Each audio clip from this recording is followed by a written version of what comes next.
Yo! Just waiting for some people to jump on the stream before we get started. River Alley, Robert Smith, how's it going, my guys? Well, Graham, what's up, buddy? Yeah, I remember the random enters. Fortunately, River Alley, the random enters are no longer required because I finally found a driver, the correct driver for my USB pedals. So if you're old school, kind of back in the day when I was first ever starting to stream, I have these pedals under my desk that change the camera. And those are USB foot pedals, and when you plug them in, Windows default driver for those assigns pedal 1, 2 and 3 to A, B and C on the keyboard. And obviously when you press the pedal, it inputs the letter A to the computer. So if I happen to have the live chat window highlighted at that time that I pressed the pedal, not only would it change my camera window, but it would also enter A or C or B. So during like a 2-hour, 4-hour stream, I would end up with A, C, B, A, C, B, B, B, C, B all along the chat. And yeah, so I used to randomly press enter. But now I finally have the correct driver for this. So I was able to assign them to like random characters on the keyboard, like Shift and F1. So now when I change camera, it doesn't actually do anything on the PC, which is obviously what we want, rather than inputting random letters. Hello everyone, Scott and Steve and John, Damien, Timmy D, Brian T, Ricky Tanton. It's always interesting seeing different names come up on here. Okay, what's up, my guys? I'm about to get cracking with a really interesting repair. Should be pretty fun this evening. Okay, let's just go and grab the amplifier in question. Actually, I think it might be... where is it? Is it up here? Those of you may notice I have new racking behind me. Got more racks, but it's not actually here, so...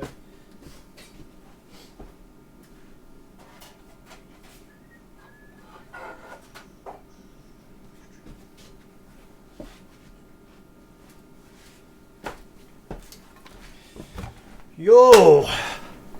So, gentlemen and ladies, if there are any ladies present also, although I highly doubt it unless Jessie's on the video.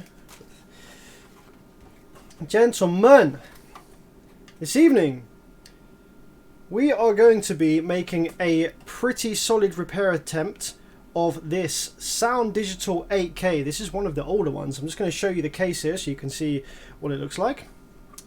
Let's get those thermal pads off. So much thermal paste everywhere all the time.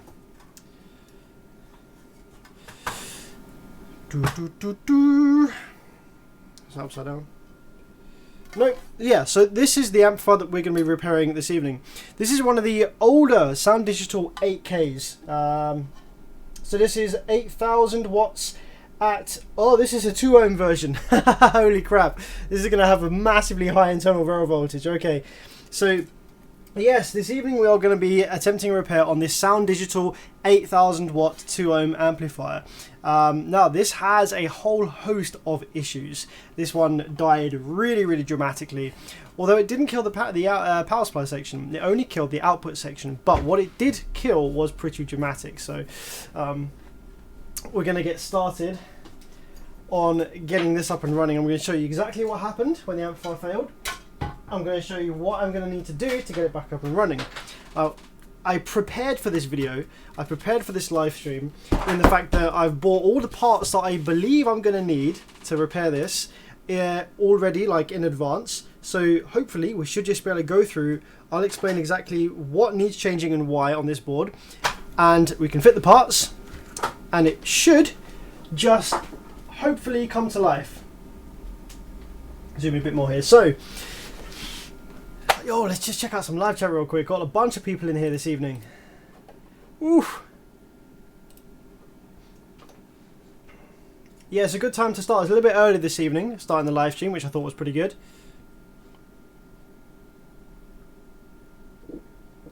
So Soundigital then. A lot of you may or may not have run Brazilian full bridge amplifiers before in the past. One thing that I'll say before we get started though is that full bridge has nothing to do with Brazil or Brazilian amplifiers, and Brazilian amplifiers have nothing to do with full bridge other than the fact they all tend to be full bridge. Full bridge is just a amplifier topology that has been around for tens and tens of years before Brazil started producing their own car audio amplifiers as we know today. There are many amplifiers that are full bridge that you won't necessarily have even realized. For example, the Orion 2500D, that is a full bridge amplifier, as is the JBL GTO 14001, as is the Alpine MRP 2000D, and a bunch of the old Hyphonics, BXI 1606 and stuff like that. They're all full bridge. The reason that people associate full bridge with Brazil is because the Brazilian amplifiers are all full bridge designs, but what makes Brazilian amplifiers Brazilian is not the full bridgeness about them, it's just the way that they have designed the amplifier in its whole. You could have Triumphs release a half bridge amplifier and it would still exhibit the same kind of Brazilianish properties that you're used to seeing or used to experiencing with Triumphs, but it would just be a half bridge. It wouldn't suddenly be hella reliable. It wouldn't suddenly sound like a Korean amplifier. Full bridge is just the topology that they're using. So if someone, if like for example B2 Audio or Digital Designs or Sundown, if they bring out a full bridge amplifier, which they have, you don't need to and you shouldn't put the same kind of, oh, this amplifier is going to be like the Triumphs because it's full bridge. It's not. Full bridge has been around for ages and has nothing to do with how the amplifier performs or sounds. It's just a way of producing the audio from the amplifier itself. So yeah, this board. Let's take a quick look at this and see what we got going on. This is 8,000 watts, guys. Can you believe that? If you've been in the audio game for a long time, you will not believe that this tiny ass board I'm holding in my hand right here is capable of turning 12 volts DC into 8,000 watts RMS at 2 ohms. That is pretty mad, hey? Yeah, I don't actually believe that this will do it for very long, but that's what it's rated for. So we have the power terminals in here, and these are just some single zero gauge. They're not even 70mm, they're not even oversized. Single zero gauge power inputs. And then we have the power supply transformers. Now, a lot of the Brazilian brands are using these enclosed, encapsulated square transformers as opposed to the more classic toroidal designs you'll see in the Korean amplifiers. As far as I'm led to believe, the toroidal designs are actually far more efficient and have a far higher power output for their size than these ones. So I'm not entirely sure the reason why we have these kind of older style transformers in these amplifiers. Only some of them tend to be. Stetson tend to do a lot of this.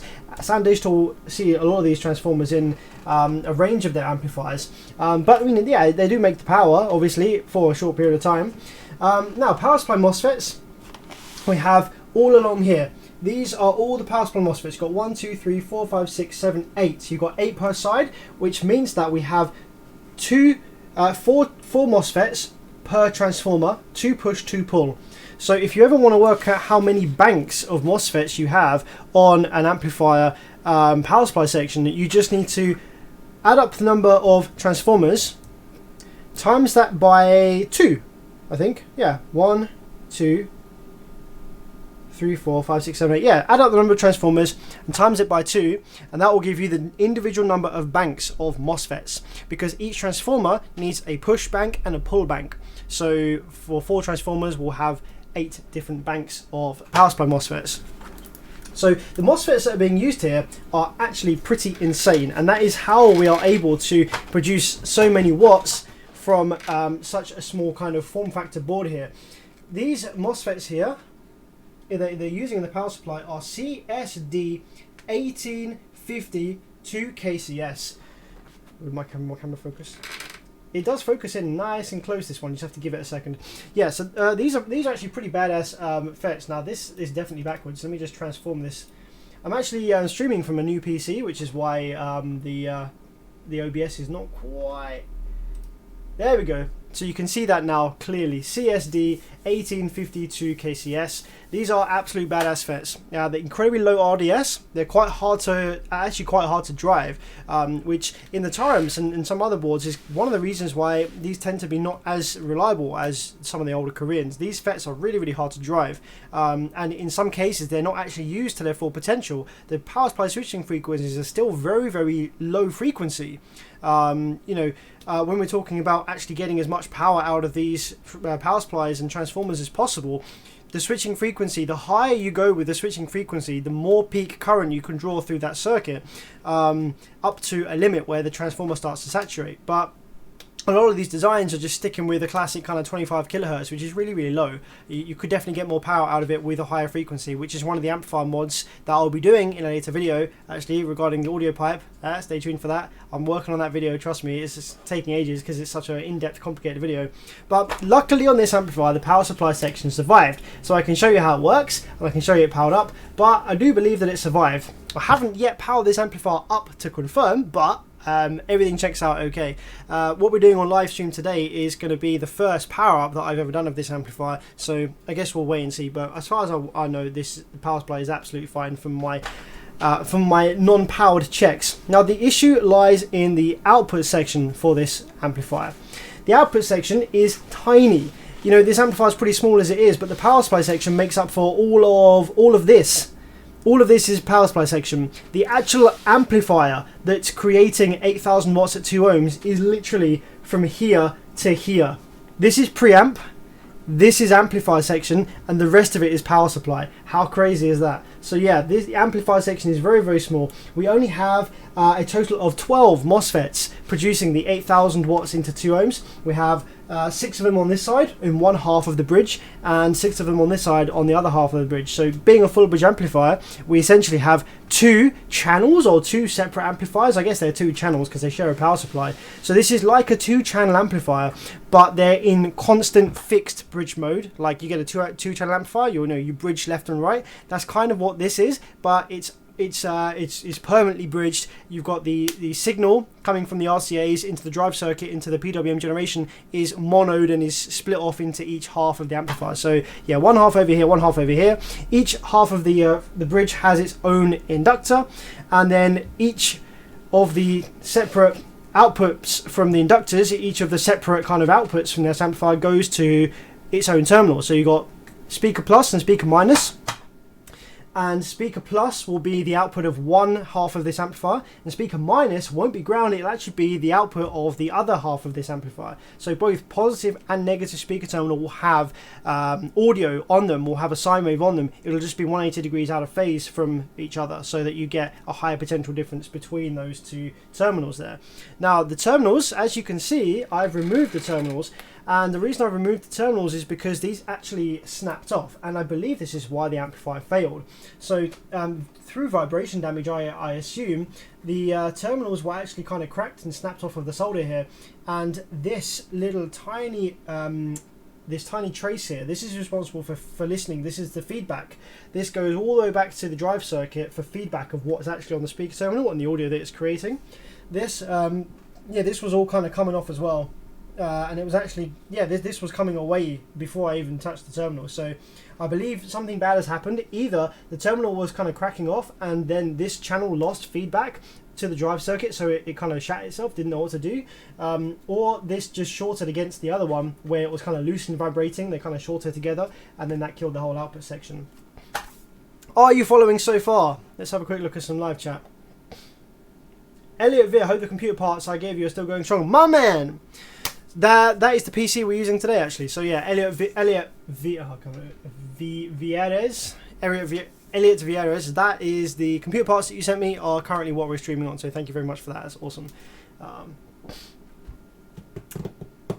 Let's have a quick look what we got. Any questions from that?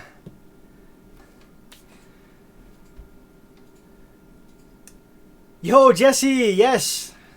Holy crap! Back in the day. This is a full live stream now. We've got everyone that I usually see, plus some new guys, plus Jesse. So yo, this is going to be a killer live stream. Patrick says, what is your power supply to test amplifiers with? So I have two power supplies in here. The first power supply I have is just a 16 volt 20 amp regulated variable voltage power supply. It's like a bench lab power supply that I use for repairing amplifiers and testing they come on okay. Then when I need to bench test the amplifiers to full power, to kind of dyno them or to bench test for their full power, I run a few Dell server power supplies, and each power supply can output 2100 watts RMS at about 12 volts DC. When you parallel them together, you obviously can then start stacking the power. So yeah, I have pretty high power 12 volt supply for bench testing amplifiers, but for repairing them I just use a voltage regulated supply. What brand of amplifier is this? Yo, this is a Soundigital.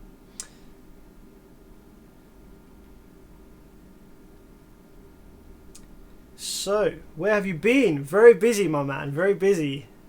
This amplifier repair stuff is crazy, man. Like, when I've been doing when I used to stream all the time, I was less busy, and I kind of realized how much longer it takes me to repair an amplifier if I'm streaming it. So let's say an amplifier repair might take me an hour. If I stream it, it'll take me 5 hours. So where I've got just so much work, like so much repairs to do, if I stream a lot, then I don't get much work done. So I had to bang through a whole bunch of work pretty much since the start of this year. But I've got a few amplifiers lined up that I want to stream, so that's what we're going to be doing this evening. What will it cost when I send you my GZPA 10K the HC version? That is crazy. It shut off and won't go back on again after I powered it with a low signal. No pop, no smoke, no stinky. So, Singren, if your amplifier is going straight into protection when you try and turn it on, then that's bad news. Output section will probably need a rebuild on that. But if you've got no lights at all, then it sounds more simple. The amplifier probably isn't like blown or anything. It's probably something really, really simple, like the remote signal isn't getting to the power supply drive circuit, for example, or you've just got a wiring issue. So if the protect light's on, bad news. It's going to cost a fair amount. That's a big amplifier. But if you've got no protection light coming on, you just got no lights whatsoever, then that could be pretty simple and pretty cheap to repair. Are all the oh yeah, Ivo says, are all the transformers connected in parallel? Yes and no. The transformers themselves, they actually, yes. Yeah, the transformers are in this case connected in parallel. What you usually see is transformers having their own rectifier. Although actually no, in this case I think probably. So yeah, they're paralleled after the rectifiers. So all of the transformers working in parallel in a sense, but they each have their own rectifier leg. So we've got 4 rectifiers in total, 2 on each side of the board, but these are kind of dual rectifiers. So each rectifier will have, each transformer will have its own leg of the rectifier that it then couples with. So you'll have like one for positive rail, one for negative rail. So positive rail, negative rail from this transformer, yeah, essentially they parallel after the transformer. So these rail caps, it's just a single rail voltage in these amplifiers. I believe. So yeah, the transformers they do parallel in all these car amplifiers. I've never seen transformers in series in car amplifiers. So they always parallel either before the rectifiers or usually after the rectifiers at the rail caps. They parallel at the rectification point.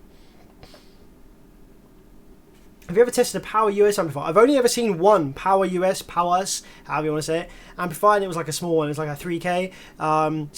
Seemed fairly decent. Like, nothing crazy special to shout about. It wasn't like leaps and bounds beyond the likes of Tarams and Banner and stuff. It was fairly decently built amplifier, had a decent number of components to do the power that it was going to be doing. The transformer was pretty good. The vibration damage, everything seating down was pretty good as well. So Power US, yeah, they're pretty up there in my recommendations if you're after a full bridge amplifier.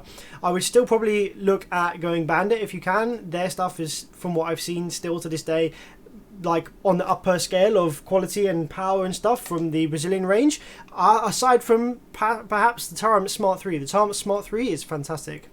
If you're in the market for about 3,000 to 4,000 watts RMS at 1 to 2 ohms, Taram Smart 3 every time. At the moment, it's fantastic.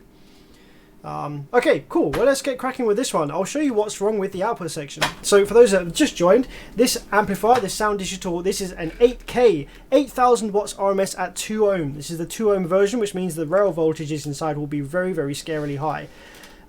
So this amplifier failed drastically in the output section. I actually got this amplifier. I've had this for about 4 years now. Somebody gave me this amplifier when I was kind of first starting with amplifier repair. I was first getting to grips with the Korean half-bridge amplifiers and starting to learn for common faults and what to change. And someone gave me this and said, can I repair it? I took one look at it and I was like, mate, I have no idea. Like, at this point, I didn't know what any of the Soundigital components were being used, because all the components here are scratched off. As you know, including the MOSFETs, they're restamped with a different number, so you don't know what they are unless you've got inside knowledge. All the chips are scratched off. I'd never worked on an amplifier like this before, so I straight up said to him, look man, maybe at some point in the future, but I can't repair this now. That was 4 years ago. So now, 4 years, or maybe even 5 years, I think it may be 4 years into the future, now I've just found this on the back of my my racking shelf. I was like, oh crap, I've still got this thing, and now I know how to repair this. So now is the day in the future that I maybe can repair this. So that's the idea with this one. So the output section, like I said, is pretty badly damaged. Let's take a deep look at how the output section works and what we've got going on here. So, it all starts here. This chip here, let me get a little pointer there. Oh crap. This chip here, this is the PIC chip. So this is what is controlling the whole power supply, protection, etc. of the amplifier.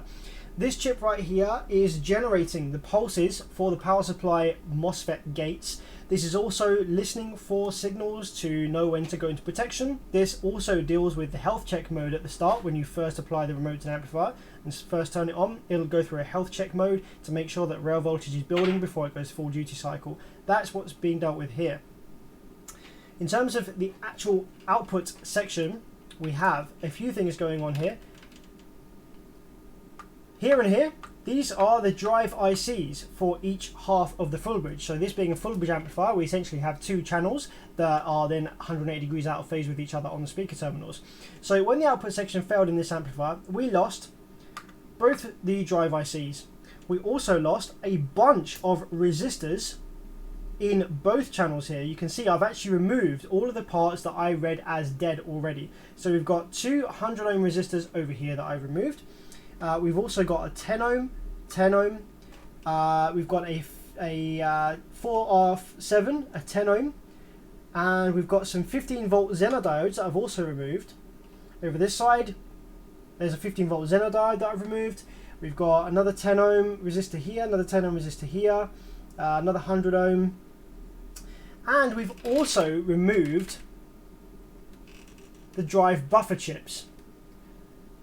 So, this is a really crappy camera. Maybe I'll see if I can zoom in with my big one. One sec. I'm just going to zoom in right up close with this big camera to try and get you a clearer view of exactly what's going on here. Oh yeah, that's a bit better, hey? That looks nice. Yeah, that's better. So this is the drive IC, and this is, I think, from memory, because I bought some new ones. Let's have a quick check in here. These are all the parts that I got for this amplifier, so I could try and do it in one go on the stream. So the drive ICs in this amplifier are IRS20957S. You don't see these as common anymore. These drive ICs have been used in the likes of Stetson, Soundigital and Banda and a few other brands. But yeah, essentially that is the drive IC. So this chip right here is what's going to be listening to the pulses sent from the PWM generation circuit. Is then going to be splitting it into high and low and referencing those drive pulses as per the rail voltages. So negative rail voltage, low side will be along negative rail. But these chips sometimes drive the MOSFETs directly, however not in this case. In this case, on this amplifier, the drive pulses are then buffered by these drive buffers. Now these are really interesting ones. These are really tiny. So when I first got this amplifier about 4 years ago, I took one look at these and I was like, damn, there's no way that I'm going to be able to repair this, because these components are so tiny and I'm not that good at soldering. But now, 4 years later, I definitely can do this. I've soldered much smaller stuff than this in Nintendo Switch consoles, so it shouldn't be a problem whatsoever. The thing that throws people with this, because when the output section dies and the MOSFETs die in the output section, 9 times out of 10 it will kill these buffer chips and the drive IC. The drive IC, if you've got people that if you've done amplifier repair before, it's not too difficult to figure out what chips these are, because they have they're more pins than usual. So really there's only one chip that fits in this configuration, and you can also remove the chips, power the amplifier up and see where the voltages are, where the ground pin is, where the VCC, where the PWM input pin is. You can see all of that, so it's quite easy to figure out what this chip is. However, what is not easy to figure out is what these chips are, these drive buffers.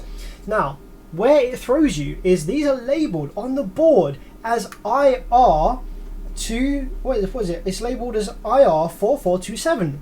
These are actually labelled on the board IR4427, and IR4427 is a drive IC chip. It is a MOSFET driver chip. But when you Google that code, when you Google that part number, it doesn't come in this package size. So although you can get an IR4427, which is commonly used in these amplifiers to drive the power supply MOSFETs, it doesn't come in this size. So then you're left like thinking, what the hell? What chip is this?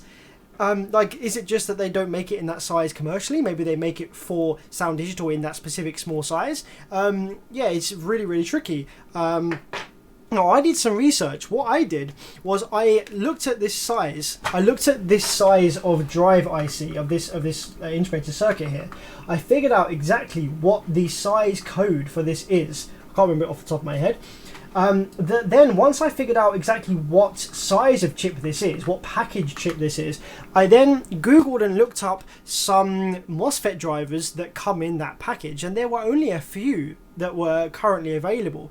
MOSFET drivers that came in that chip package. So I was like, okay, sweet, now let's look at the pin out. So I powered the amplifier up and I looked at which pin was VCC, which pin was ground, which one was receiving the PWM input from the drive IC, and then I matched up the pins with some data sheets from available drive ICs that I could find online, and I came to two solutions that would work with this amplifier, and I've ordered some of those. So if you ever are repairing a Soundigital amplifier and you need to change those drive buffers, you'll find that these ones will work in the place of what is labelled 4427 on the board. I'm going to try and read this out to you, just so you can kind of keep this as a reference. SBA, it's a C8N5. So this is a tiny little MOSFET driver. You can see how small this is. Look at the size of my finger compared to the size of this chip, and obviously the pins are going to be even smaller, so we're going to have to use some hot air SMD reworking to get this soldered in. We need 4 of those, so I've ordered 4 of them, got 4 spaces on the board for those. So the parts that this amplifier needs, as far as I'm aware, to get this back up and running now 4 years later, is we need 4 of these chips for the drive buffers, we need 2 of these drive ICs, 1 for each half of the bridge. There's 1. And there's 2. We are going to need some 15-volt Zener diodes, because when this amplifier failed, it failed so dramatically that it killed some Zener diodes, which are part of the drive circuit in here. So there's some 15-volt Zener diodes, surface mount. We are going to need some 100 ohm resistors. There are some 100 ohm resistors that are in line with kind of feedback and bootstrap in this drive circuit. So we need some 100 ohm resistors. We are also going to need some 10 ohm resistors, and the 10 ohm resistors are kind of fusible resistors. They are in line with the VCC pins of these chips. So when the chips die, they are going to draw excessive current from the VCC generation circuit and blow that 10 ohm resistor that's acting as a fuse, protects the VCC circuit. So we've got VCC resistors, drive buffers, 100 ohm resistors for various other parts of the circuit that died. We've got the drive chips themselves, 15 volt Zeners, and last but not least, the actual output MOSFETs themselves. The output MOSFETs in this amplifier are IRFB 4321. Nice and easy to remember. 4321. These are very, very powerful. Ooh! I've just realised that I've made a mistake with this. So when I ordered the parts for this amplifier, I assumed it was a 1 ohm version, but this is the 2 ohm version, so these FETs ain't gonna work. So what we're going to do is I probably have actually some FETs that work fine with it. So when we go from a 1 ohm version to a 2 ohm version, the 2 ohm version is going to have double the output voltage, the rail voltage on the output section, but it's going to require half the current.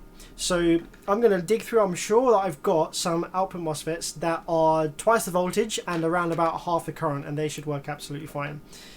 But damn, these are pretty expensive. Oh well, I'm sure they'll come in handy for something else. But no, we're still going to be able to fix this evening. But yeah, output MOSFETs, not sure what they are at this point, but we're going to figure out what they're going to be once we get the drive circuit up and running.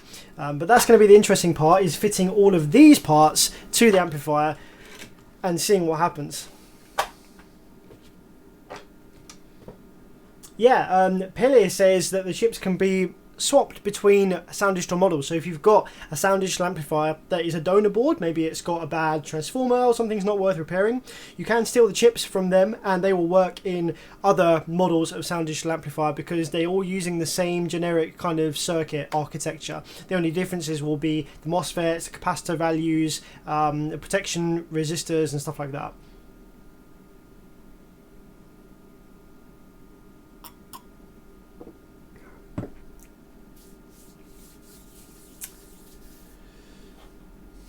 Yo, Dan, thank you very much for the big 30. Holy crap, are you sure? I'll send you a message on NSV. I need to watch this video as I just seen your live and I'm working on a Def Bonds 11800 that got pulled apart prior to me obtaining it. Oh no. So Def Bonds actually, their amplifiers, their 11800, I've repaired one of those before. It's pretty much a Soundigital 12K, so everything inside is exactly the same. So this knowledge that you can gain by watching me repair Soundigital amplifiers, you can apply that to some of the ground zero full bridge amplifiers that they're bringing out now.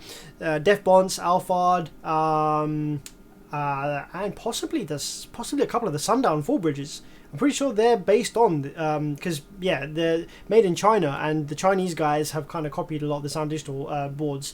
So you might be able to apply this knowledge to a few other brands as well. But yeah, absolutely, Dan, shoot me a message on NSV. I'll be happy to try and help you out with whatever you've got. We need the data spreadsheet ASAP, aka the blueprint. Oh, the schematic. Nah, we don't need the schematic. We can repair this without the schematic. Easy. Eric says, thank you so much. I received this Pioneer 9701 monos and they are lighting up, but they go into protection when pushed over 2 ohms. And power supply and output section are okay. Generally, that sounds like voltage drop, to be honest. Check the voltage drop. Generally, those amps just work or they don't. What's the trim for? Ah, yeah, that's an interesting one. A lot of people ask, what's the potentiometer in these amplifiers for? So you'll find that on these ones, there is a little potentiometer right here, and that is for adjusting the DC offset between both halves of the bridge on the speaker terminals. And the way that it's doing that is that it's when you're designing and when you're building this amplifier, there's enough tolerances in the different components to cause a slight variance in the dead time of the generated PWM when giving the audio signal to the amplifier to turn into PWM. The dead time, depending on the component variance, isn't always exactly 50% duty cycle, and when you get a variance, when you get one side with like 51% and the other side with 49%, you end up with a big DC offset on the speaker terminals. So this potentiometer will be allowing you to vary and to dial in exactly 50% duty cycle, 50% dead time between the two halves of the bridge to give you exactly 0 volts DC offset on the speaker terminals. I have an old Soundstream reference 1000. It pops every fuse and smells from the cooling. Oh, so that sounds like the power supply section is dead, my friend. What do you think about GZPA1 4000D? Any good? They're a very old circuit design. They're not bad. The build quality is okay, but they are a very old kind of half bridge circuit design. They're not the most efficient thing. Like if you're looking at getting also they don't make rated power. They only make 4,000 watts when you feed them with over 16 volts worth of input. Yeah, they around on a sort of 12-14 volt supply. On a 14 volts, they make about 3,400 watts. I would probably look towards like a Taramp Smart 3 instead of that amplifier, to be honest. You'll get more efficiency, more power for the power that you're giving it. Singman says no lights, no nothing. Beverage. It's only going on, worked a few seconds and then shut off like an unwired amp. Yeah, it sounds like a very simple fault then in that case, Singman. Sounds like the amplifier is either not receiving 12 volts, not connected to ground properly, or it's not receiving 12 volt remote turn on voltage. And that could be a fault inside the amplifier, something could have come desoldered. But that sounds like a pretty easy, simple fault to fix. What do you recommend, Soundigital 3K or DM2500? I would recommend the Soundigital 3K because the 3K from Soundigital is actually like 4,500 watts at 14 volts, whereas the DM2500 is only 2,500 watts at 14 volts. So the Soundigital 3K and the Digital Designs DM2500D are worlds apart in terms, like the Soundigital was twice the rated power. That's the problem with these Brazilian amplifiers, is they're all rated, they all specify their ratings at 12 volts, and people then compare them to Chinese and Korean amplifiers that give their ratings to 14 volts. Well, you can't, because there then ends up a huge discretion in the amount of power that they can output. So obviously you're always going to go for the Brazilian because there's more power, if you need the power, of course.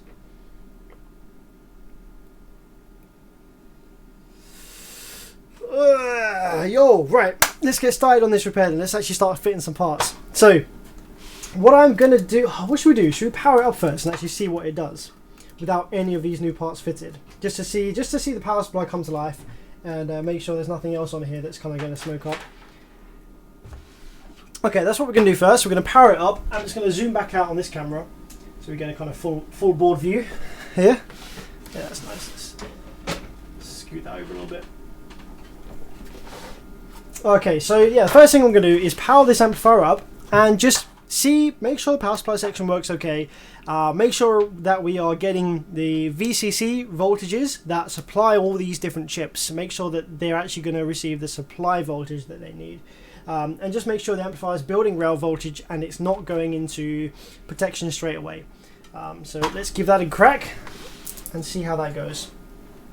Which one of these is positive terminal? Really easy way to if you aren't sure which terminal is positive when you've taken the amplifier apart, just grab your multimeter, stick one probe on the power supply MOSFET drain, which is the back, the middle pin, and then whichever one has continuity to the terminal, that one is positive. So it's going to be this one here. This terminal is positive.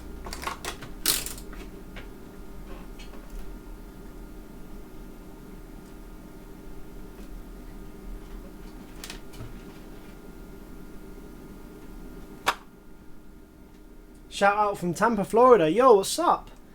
What's up?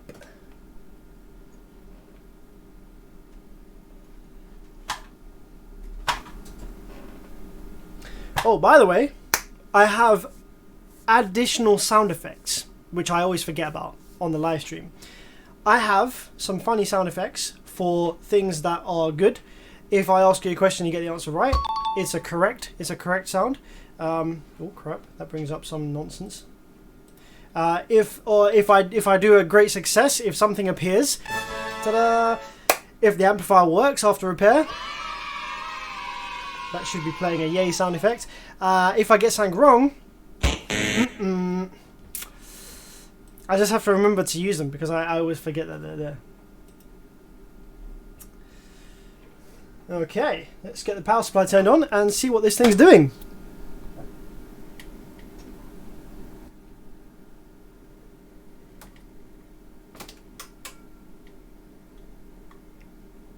Okay, let's give it a low voltage to start with, just to keep the rail voltages nice and low. So I'm only going to allow about 10.2 volts, 10.3 volts into the amplifier, and I'm going to limit the current to about 5.5 amps.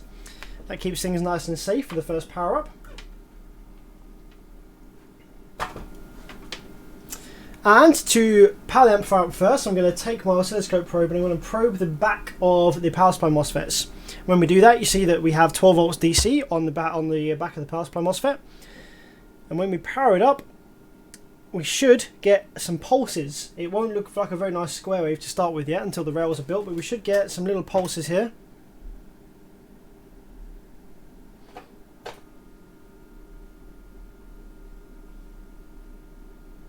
Okay, I think the amplifier is detecting that it doesn't have like the output section fitted. So we're getting, you can see there, when I pulse the remote, we're getting some very small pulses there. You see that? Right, here we go. I'll just pause the scope. So you can see there that it's just sending some tiny, very, very high dead time, low duty cycle pulses to the power supply MOSFETs. And what that's doing is that is letting a tiny amount of rail voltage to build. And when the rail voltage is building, it's then kind of looking at, right, well, is there DC offset where it shouldn't be? And if there is, it prevents the amplifier from powering up. So I'm thinking because this amplifier is missing so many components, it is detecting that stuff is not right. Let's see how much rail voltage is doing that just built. So let's start the scope again. Let's have a little read of the rail voltage. So from those small pulses, we have ended up with 27.8 volts of rail on the top end here.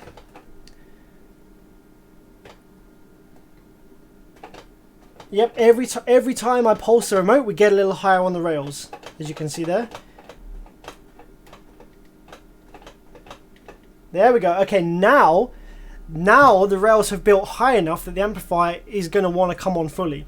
So what this amplifier does is when you first apply the remote, it pulses a little dead time to a little duty cycle to the power supply MOSFETs, and then it reads how much rail voltage was built during that small pulse. If a small low amount of rail voltage was built, then the amplifier assumes, oh hey, you haven't given me enough power here. You haven't given me enough current to power up. So I'm not going to power up, I'm going to go straight into protection mode. So that's what was happening here. But every time you pulse the remote, it builds a little bit more rail voltage. So then we finally get to the point where there's enough rail voltage, the amplifier says, yep, all right, man, yep, I've got enough voltage now. I'm going to come into full operation. So let's give you the scope screen again, and let's take a look at what the rail voltage ends up at the top of its game. Whoa, ho, ho, boy! 181 volts. Whew, stanky. That's because this is 8K at 2 ohms, guys. That's why that's so freaking high. Oh, this is going to be a nightmare if it goes bang, ever. And this is also a regulated power supply. So you can see here that when we apply the remote, the dead time of the power supply section is actually pretty low. You can see here now this, you would think this looks like a really janky power supply wave, but in fact that is actually what happens when we have a regulated power supply. If we probe the gate of the power supply MOSFET instead, you can see that actually looks pretty clean. Well, it doesn't look clean, it just looks like a bunch of pulses. But when the amplifier detects that it doesn't need to draw much current, the amplifier will go into kind of low duty cycle mode where it's not turning the MOSFETs on fully, it's just kind of pulsing them a tiny little bit just to keep the rail voltage high enough for the amplifier to stay powered up. And so that's what we see here. So although that looks pretty bad and you might be thinking, oh, you know, that must be an issue, actually that's fine. That's how this amplifier is working in this current state where we haven't got any MOSFETs fitted, we haven't got any audio signal going through it, etc. So just out of interest, let's see what we have on the speaker terminals. So we have about half rail on the speaker terminals. That's how these amplifiers work. We only have a single positive rail voltage. So where you might be used to seeing amplifiers with a positive and negative rail voltage and 0 volts on the speaker terminals, with this amplifier we only have one single positive rail voltage of about 180 volts DC with this low input voltage. And then on the speaker terminals, on both positive and negative speaker terminal, you will see that we have around about half rail voltage, and that's what the speaker sees as 0 volts. So we've got actually different amount here. We've got maybe it's because it sends it from that. On one speaker terminal we have 105 volts. On the other speaker terminal we have like not as much, 70, 78, 76, like something is dropping down. So, okay, that could be for a number of reasons. We have removed different components from each of these halves of the amplifier. So, let's take a quick look on here, see what we got.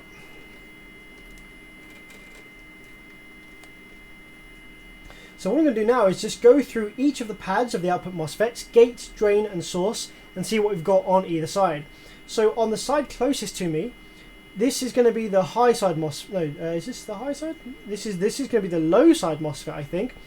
We have 0 volts on the source. About half rail, 106 volts on the drain and 0 volts on the gate. On the high side, we have full rail voltage on the drain, which is what we'd expect, and we have the half rail voltage, 107 volts, on the source and gate, and that's what we'd expect. You can translate that to what you're used to seeing. As far as the output section is concerned, right, so you're used to 0 volts being ground, but in these amplifiers that have one single rail voltage and half rail on the speaker terminals, as far as the output section is concerned, ground is actually about half rail voltage. So that 106 volts that we're seeing on the gate and source of the high side FET and the drain of the low side FET, I think something like that, that is actually ground as far as the output section is concerned. It sees ground as about half of the total full rail voltage. That's what it's going to be swinging the sine wave between, full rail and 0 volts. So ground is going to be in the middle somewhere. And it generates its own kind of floating ground point as about half rail voltage. So that's what we have on one side of the amplifier. What do we have on the other side of the amplifier? I reckon we're going to have something different.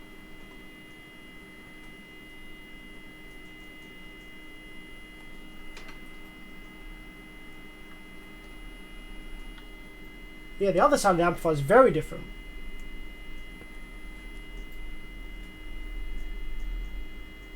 I'll tell you why the other side of the amplifier is very different. Because I've removed all of the gate resistors from the other side of the amplifier, so that's why. So the other side of the amplifier, we actually have a whole host of random voltages going on, and that's because a bunch of stuff is removed from that half of the amplifier. Okay, cool. So the first power up of this amplifier was successful. We didn't have any voltage regulators smoking up. All the components that I removed from the amplifier are the dead ones. The amplifier came on, it didn't go straight into protection mode, it held rail voltage, the power supply section is okay. So that is a good positive start to this pair. Next thing I need to do is start fitting some new components. We're going to be fitting the output drive ICs, which are these IRS, where are they?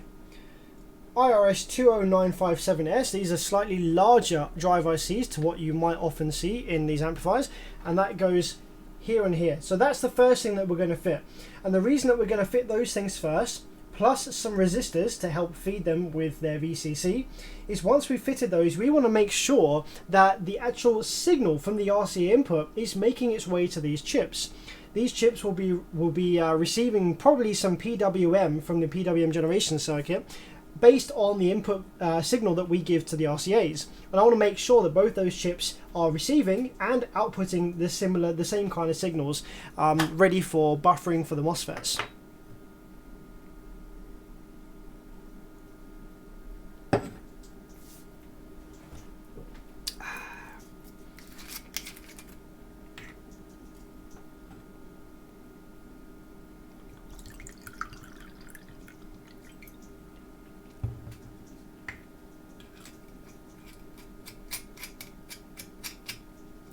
Yo, Vape Trip from Croatia. Thank you very much for the kind words, my man. Appreciate it.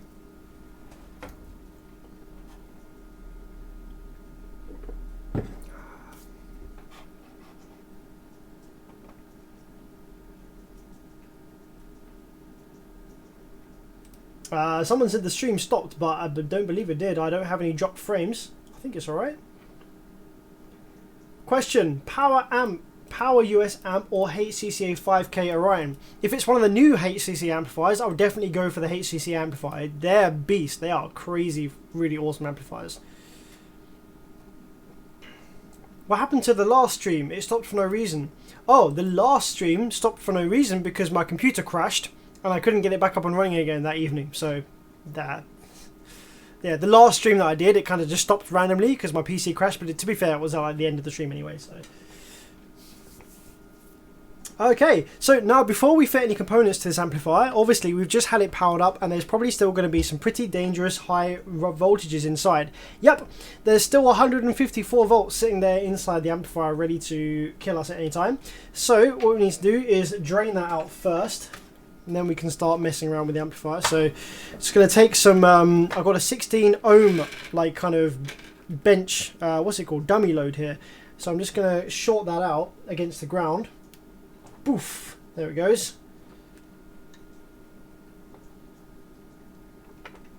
So now we should see 0 volts inside the amplifier. Oh, still got about 13 volts in there. Ah, that's because we still have the power supply turned on. Let's do that again. Okay, so we should now have 0 volts in here. And the rail voltage will be on the rectifiers. So, yep, nothing on the scope screen, so that is drained fully. Okay, first thing we're going to do then is fit these drive ICs and resistors that are feeding them with various bits and pieces. So let's get the camera zoomed in nice and close.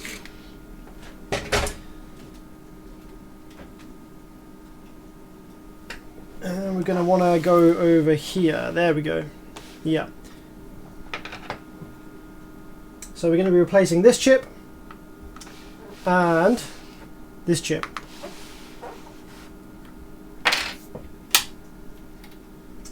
And the first thing we're going to do is just refresh all of the solder pads on here before we fit the chip. Then we're going to apply some flux and then get the hot air station going and get it soldered on.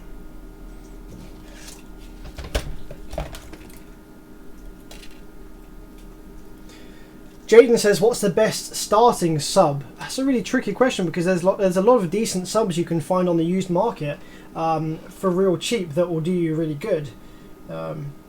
I have a bit of a soft spot for the Sony X-Plod subs because the Sony X-Plod subs were, like, they kind of have this bad reputation for being really, really poor. And wrongly so. The reason they have a poor reputation is because they were kind of mass-produced and mass-sold to a lot of people that didn't know what they were doing. So generally, installs with the Sony X-Plods didn't sound that great because they were often ran on like 150 watts on a bridge 2 channel in a tiny sealed box. And they generally didn't sound that great as a result. But the actual Sony X-Plod driver, it has a 2.5 inch flat wound coil. It's a really, really strong coil, and it can deal with a lot of heat and a lot of power. I've personally clamped 2000 watts RMS to a Sony X-Plod 12 for a considerable amount of time without it complaining too much. So as a good starter sub, I would suggest trying to look for a really cheap, like, you can probably get them for free. Like, people give them away for like 5, 10, 15 bucks for a Sony X-Plod 12, and you can really hammer those things. Throw it in a nice a nice ported box. Throw it in a decent sized ported box. Get it on some decent power, which is always tricky to do at 4 ohms. But if you can get it on some decent power, then it will come alive and it will actually sound fantastic. They're really good sounding drivers, and they can take a lot of abuse.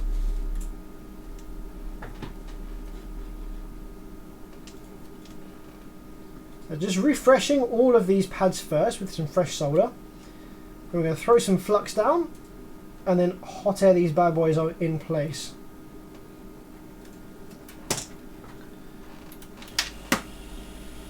Matthew Macy, thank you very much for the 10, buddy. Can you talk about the Orion HCCA design as well as the Orion XTR 2500D? Full bridge Korean half bridge. So the new Orion HCCA amplifiers that you will have seen bench dyno tests done by Big D Wiz and a few other guys on YouTube in the more recent times that are pushing like ridiculous amounts of power. They are full bridge designs, however they have nothing in common with Brazilian full bridge. Like, that's why I said at the start of this live stream, I said that full bridge has nothing to do with Brazil, and Brazil has nothing to do with full bridge. Full bridge amplifiers have been around for far longer than you realise, and in the likes of the JBL GTO 14001, Orion 2500D from back in the day, that's a full bridge amplifier, Alpine MRP 2000D, Hyphonics BXI 1606, like, so many amplifiers are full bridge and you don't even realise it. Full bridge is just a way of the amplifier working. It doesn't mean that they're anything like Brazilian amplifiers. The reason that Brazilian amplifiers are like they are is because they are made in Brazil, nothing else. Even if they were half bridge, they would still exhibit the same characteristics as they do now. So in terms of this Orion HCC amplifier, yes, it is a full bridge amplifier, but that has nothing to do with how it works. It is just a fantastic, well-designed amplifier with incredibly high power, high current components, really crazy MOSFETs fitted in those things, massive headroom on the transformers, thick traces, fantastic build quality, great heatsink, great cooling, good drive circuit. The thing that lets the Orion amplifiers down is a massive shame, because the factory that built those amplifiers, in order to get those amplifiers to pass the legislation, or to kind of conform to electromagnetic noise radiation terms, in order for those amplifiers to pass that regulation and be sold on to various different countries, they needed to meet a certain electromagnetic radiation specification. And with the amplifier in its optimum high power state, it didn't meet that regulation, so they wouldn't have been able to sell any of these amplifiers to Orion or to B2 or any of these other brands that bought these amplifier designs. As a result, the factory limited the amount of drive that was going to the power supply FETs. So usually in an amplifier, any Korean half bridge, you'll find like 22 ohm or 47 ohm gate resistors for the power supply MOSFETs, whether they're 064Ns, whether they're 1405s, whether they are 7530s, you'll see pretty low value gate resistors. The MOSFETs being used in these Orion HCCA amplifiers, the newer ones that are incredibly high power, they are very, very high gate charge MOSFETs. They require a good strong drive signal from the drive circuit in order to switch properly. But doing so actually generated a lot of electromagnetic radiation interference. It threw out a lot of EM noise, and as a result it didn't pass the regulation. So in order to get it to pass regulation, the factory fitted 270 ohm gate resistors to the power supply MOSFET gates in these amplifiers. As a result, the power supply MOSFETs now switched softly. They were now soft switching. They weren't hard switching. They weren't switching to the full potential. And as a result, they are not able to provide or supply or pass the amount of current that they would be able to pass if they were switched hard or switched with a low value gate resistor, switched properly with a nice sharp square wave on the gate. So as a result, these amplifiers are actually blowing the power supply sections more common than you would think, because the power supply sections are not able to run to their full potential because they're fitted with high value gate resistors in order to pass the EM regulations. So any of these amplifiers that I get in for repair, I change the gate resistors for like 10 ohms, 22 ohms, whatever seems to work for that amplifier and whatever FETs they're using. I've actually got an example here. This is an amplifier that I'm currently working on at the moment. I probably won't be able to show you it too full, but here we go. This is an Orion. Shit, is this a 3K? Yeah, this is the HCCA 3000.1. So this is exactly the amplifier that I'm talking about here. And if we take a look on the power supply section, the MOSFETs being used here are very, very high gate charge, high gate capacitance, and they require a low gate resistor. This amplifier came fitted with 270 ohm gates. I fitted it with 47 ohm gates as a result now. So yeah, they're fantastic amplifiers. They're really, really good. Really good design, good components used, but they are just held back by this stupid addition to get it to pass regulations. And no one knows about it.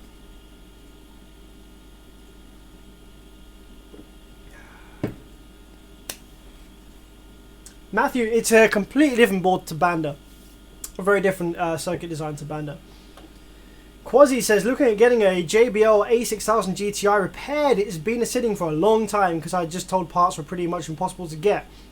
No, parts for the A6000 GTI are as easy to get as any other amplifier. They're just generic electronic components. You can get them. It's fine. I've got one of those amplifiers in here for repair at the moment. I've had it for like 2 years. I can't repair it because it's got some next level drive circuit issues that I kind of put to one side, but I'm going to be picking it up again sometime soon. But I would love, if anyone's got a JBL A6000 GTI that's dead, that needs repair, I would love to be involved in that repair because it might help me get this one fixed. You see what I'm saying? Like, to have two different of the same amplifier in for repair, they're unlikely to both have the same fault, so you can use each other to repair each other, if that makes sense. Yeah. Okay, so my hot air station is getting heated up, so let's fit these chips because I'm talking far too much and soldering far too little.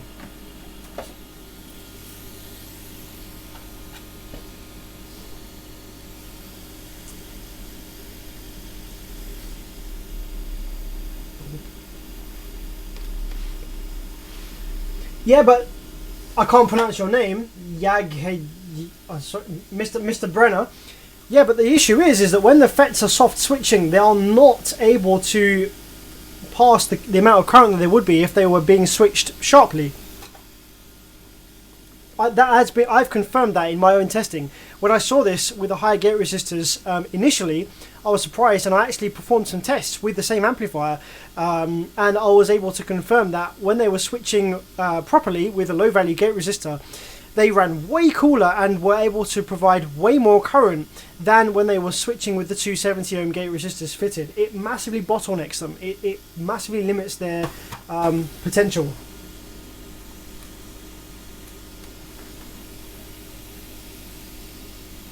Oh yeah, let's throw some flux down. I forgot about that.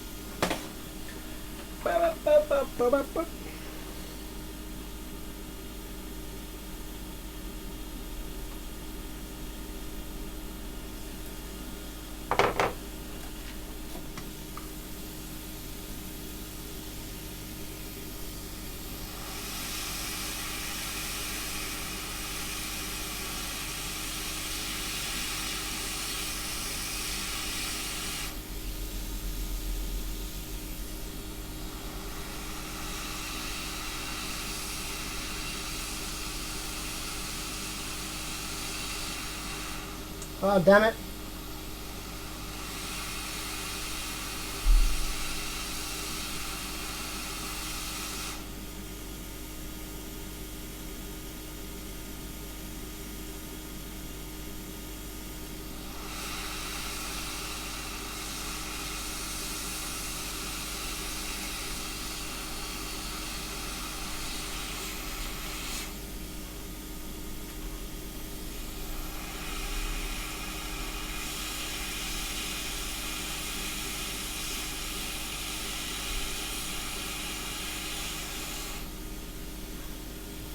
There we go, that's on there nice and neat now.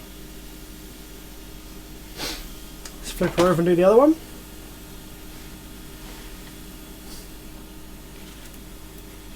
Oh no, where's the other chip gone? While I was chatting to you guys, I seem to have misplaced the other chip. Fuck's sake. Right, let's grab another one out of the bag.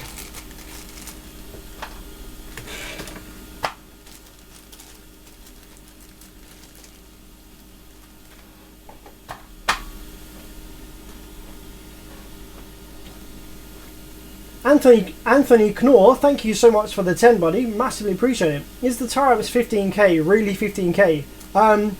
No, it's actually more like 17.5k. So the Tyram's 15k is 15k at 12 volts, and at 14 volts it will do more than that, like 16, and like it will do. If you do it based on the correction factor, square law correction factor. Let's calculate it real quick. So sorry, what is it? 15k at 12 volts. So let's do 14.8. Let's divide that by 12 volts. Divided by 12 volts gives us 1.233 recurring. Square that, and then times that by 15k. So, like, based on maths, if you fed the Tyram's 15k with 14.8 volts, if there were no losses due to voltage, rail voltage droop, the amplifier will try and make 22,000 watts. It won't do that, obviously, because of the limitations of the components inside. But the 15k Tyram's amplifier does make 15,000 watts, there or thereabouts, into a 1 ohm load or 2 ohm load, depending on what version you've got, at 12 volts. If you give it a static 12 ohm, if you give it a static 1 ohm load, it may struggle to make exactly that figure, because the amplifier is designed to run into a reactive load. So the fact that it can't necessarily do the 15k into a static 1 ohm load doesn't matter too much, provided it can do it into like at least a 1.3, provided it can actually not have too much rail voltage droop into at least a 1.3 or higher, because it's designed with a reactive load in mind. So let's say that you had a subwoofer setup and you were wired to 1 ohm with your subwoofer, and the lowest amount of impedance rise you saw was rising to 1.6 ohms. Okay, so you've got a subwoofer wired to 1 ohm, and it rises to 1.6 ohms at its lowest. Its lowest impedance rise point is 1.6 ohms. Now let's take a monster 15k amplifier, 15,000 watts at 12 volts, that does its 15k, that absolutely all day long does 15k at 12 volts, and you run it on that subwoofer. It's not going to produce 15k because we're rising to 1.6. Now, so it might produce like, so it might actually clamp into the subwoofer at around about 12.5k. Okay, now let's take the times 15k. Let's say maybe it doesn't quite do 15k into 1 ohm due to the current just being too high. However, at 1.6 ohms, it does do 12.5k. Because your subwoofer is rising to 1.6 ohms, it does do 12.5k into the 1.6 ohms that you are rising to. So both amplifiers will perform the same and be just as loud as each other. Even though the times might not be able to do the 15k at 1 ohm because it's just too high current, you're not actually running it at 1 ohm, you're running it at 1.6 ohm because of impedance rise. And at 1.6 ohm, after impedance rise, it does act like a 15k amplifier. And I say that a lot. I say a lot of things like, oh, this amplifier will act like a something K amplifier, because with a reactive load, you're not seeing the nominal impedance, you're seeing the after impedance rise load. And although an amplifier that is 5k wired to 0.5 won't make 10k, it'll act like a 10k amplifier provided you have enough impedance rise. And by swapping it out for a 10k amplifier and wiring it at 1 ohm instead of 0.5, you might not see that many gains. Man, I'm fucking talking far too much.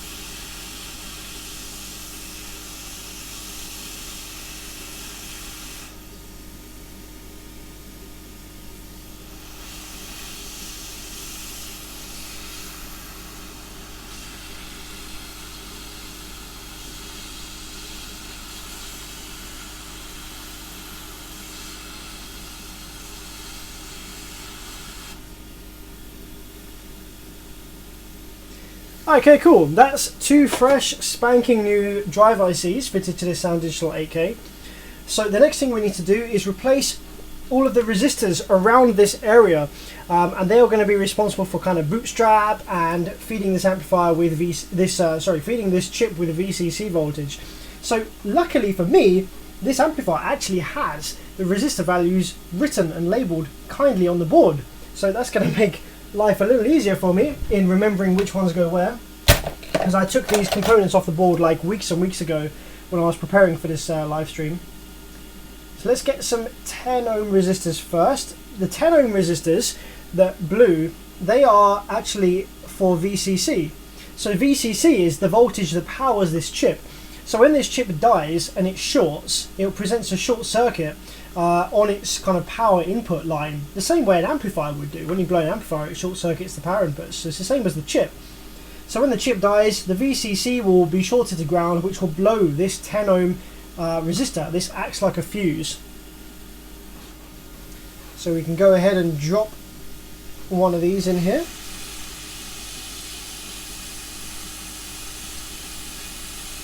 Like so. And there are some other 10 ohm resistors that are also in line with the drive buffer chip. So we've got the drive IC here, then this chip and this chip are actually drive buffer chips. These are what's driving the MOSFETs directly. And in between the drive IC and the buffer, there is a 10 ohm resistor that acts a bit like a fuse, in the same way that the VCC one does. And that will blow as well, usually.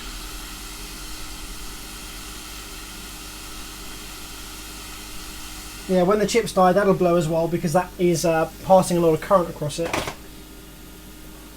So we've got that one there. There's one more 10 ohm resistor over here that we need to do.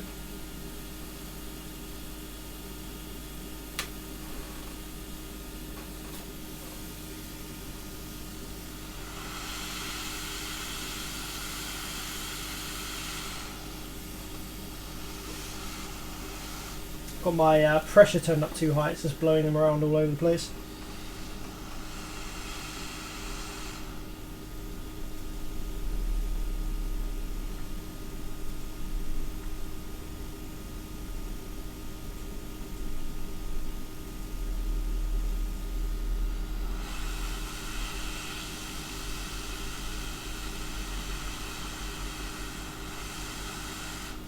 There we go. So that's our 10 ohms replaced. Now we need, there's 200 ohms just up here that we have to bang on first, and we can do the other side.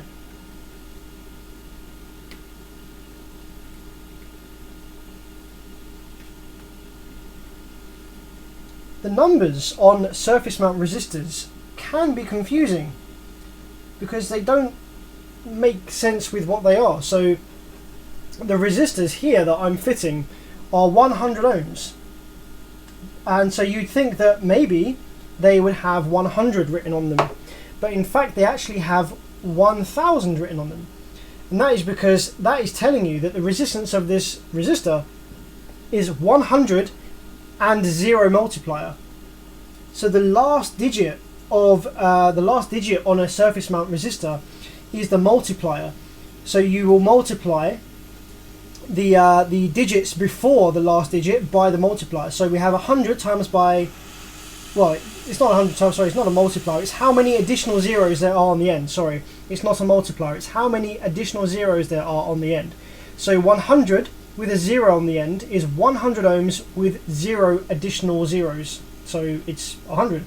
If you see 470 on a resistor, then that will be a 47 ohm resistor, because that's 47 with 0 zeros after it.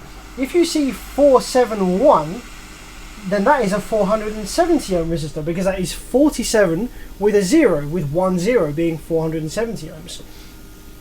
Which does throw a lot of people that are getting into repair, because you would think that the resistor would have its value on it, but it's not quite that simple.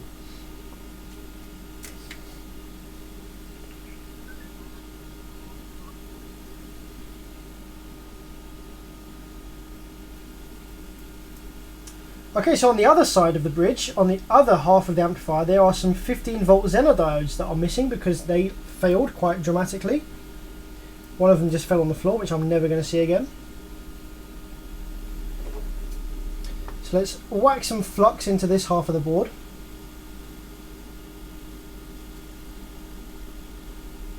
Nice and easy. And we've got to make sure that we put the Zener diode on the correct way around, as that is very importante.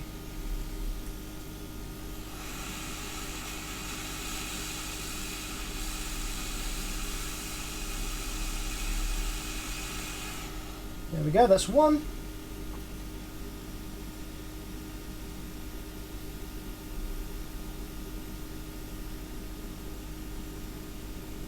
Actually, I think that might be the only one. Is that the only one? 10 ohm there, 10 ohm there, 15 volt Zener. Maybe I should just replace all of them, like why not? Why wouldn't I? Let's get rid of that one. I've got so many of them here, it takes like 2 seconds just to swap them out, I might as well.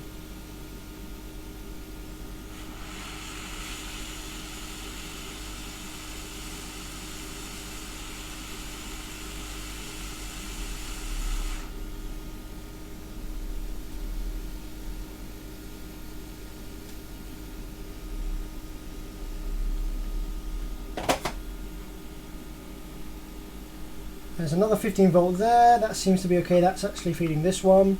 So now we just got 10 ohm, 10 ohm, 10 ohm, 10 ohm, and then these drive buffer chips.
Okie dokie.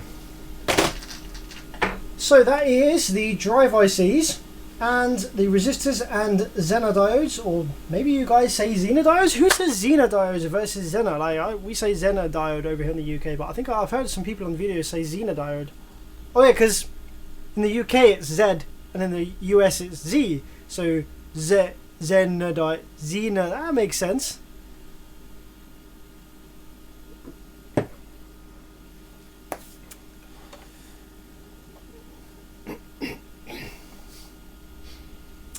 Yeah, Sigmund, so, yeah, something interesting about running at a low impedance. So, a lot of people will say, oh, you know, there's differing opinions as to whether 0.5 ohms is, like, safe for daily and stuff. The amount of times that people ask me, can this amplifier, can this amplifier, can that amplifier run 0.5? And the answer to that question is yes and no. Because the ability to run safely at 0.5 or hell even 0.25 is not down to the amplifier. Yes, there are some amplifiers that have better current headroom that will handle lower impedances better than others. But at the end of the day, every single 1 ohm rated amplifier will run at 0.5 given the right circumstances, given the right impedance rise. The ability to run an amplifier safely every day at high output at 0.5 has nothing to do with the quality of the amplifier, because I would say almost 95% of amplifiers that are 1 ohm rated will die and will not be happy at a static 0.5 ohm load. That is very hard for it. It's not designed for that. So they rely on impedance rise to run safely at 0.5. Now, the amount of impedance rise presented to an amplifier is massively dependent on the subwoofer you're using, the frequencies you're playing, and the enclosure that the subwoofer is in.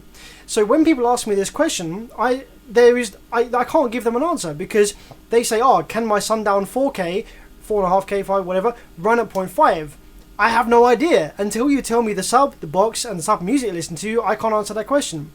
In my build, in my personal circumstances, I am running my amplifiers. I have two Korean, just generic Korean half-bridge amplifiers. They're 4.5K at 1 ohm. So I've got two 4.5Ks. They are strapped at 0.5, which means that each amplifier is seeing 0.25 ohms, and they have been running like that. They run cool and clean for 2 years now, without any problems. The reason that I'm able to do that is because I'm running DDZ 15s, DDZ4, Z4. I'm running the Digital Design Z4 subwoofers, and those are Neo subwoofers with insane amounts of impedance rise. As a result, my impedance rise, even wide at 0.25 per amplifier, is way over 1 ohm per amplifier, so I can run it safely.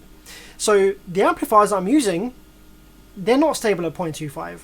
They're not really hugely stable at 0.5, but given my circumstances, they're stable at 0.25 because of the subs that I'm using and because of the box that they're in. So when you're thinking about, can this amplifier run 0.5 or should I run 0.5 on this system, don't think about the amplifier so much. Think about the sub and the box. Is the subwoofer strong motor, high efficiency, tight coil gap, high inductance? You can find out these things by looking at the TS parameters of the sub and modeling the subwoofer in a box tuning program like Basebox Pro 6 that has the ability to give you an impedance curve graph, which will tell you the amount of impedance rise that the subwoofer will likely give to the amplifier at different frequencies. So you can use that to compare different subs and see which sub will be best running at 0.5 on your system, rather than trying to find an amp that will run at 0.5, because they'll all do it given the right circumstance. Yes, even the tar amps. Even the tar amps will be fine at 0.25 given the right circumstance. Okay, so now we've fitted these chips. I'm going to turn my hot air gun off because it's buzzing away in the background. Now that we fit the two chips and the resistors, we can power the amplifier up again and feed it with some signal into the RCAs and make sure that we have some stuff that we're looking for. Now that these chips are fitted, what we should have is some kind of signal going into these chips, and then out of these chips we should then have a low side PWM pulses ready for the MOSFETs and a high side PWM pulses ready for the MOSFETs, and they will be on this 10 ohm resistor and this 10 ohm resistor. So these two 10 ohm resistors are the outputs of this chip, and they pass the signal on to these drive buffers down here, these things that are labeled 4427, even though that's not what they are. So we want to power the amplifier up, make sure the amplifier comes on, make sure the chips don't burn out from some weird short somewhere, and then we want to make sure that they are outputting, receiving and outputting some PWM that is relevant to the signal that we're applying the amplifier. So we're going to take some... why is that getting censored? What's getting censored? Hey, what? Hey, check this out. Singwin sent something and it says message deleted by the Google moderator team. Who the frick is the Google moderator team, and what have they got any interest in amplifier repair? What did you say? Say it again real quick.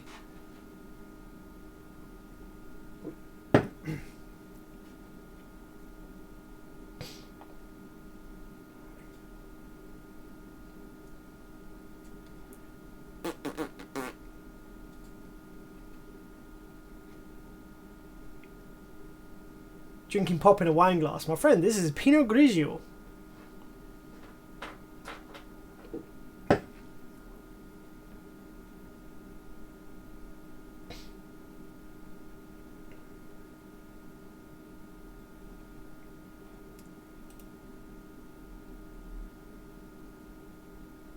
Yeah, Singwin, say it again and see if it gets censored again. That's really weird. I've never seen this before. Message deleted by YouTube, by Google moderator team. That's really weird. Never seen that before. Right, so let's take my RCA lead here, and I'm gonna give the amplifier 54 hertz. So let's turn all the gains down on the amplifier here. Turn all the knobs to 0. Pretty much. I don't remember which one's which actually. Turn everything to 0. Just have a look at the case for reference as to, and what we're going to need is we're going to need a tiny bit of gain, because on these Brazilian amplifiers, 0 on the gain knob actually mutes the amplifier in most cases. It's really weird. It's the first time I've seen that. It's only Brazilian amplifiers I've ever seen do that. Like 0 gain actually completely mutes all the output. So we're going to have to just give that a smidge of level. It's called on this amplifier. It's not called gain. It's called level.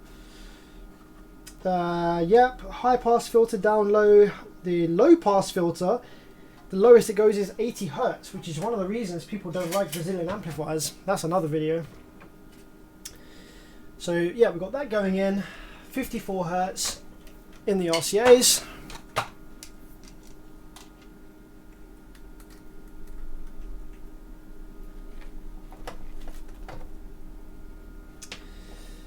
And now, time to power it up and see if we have...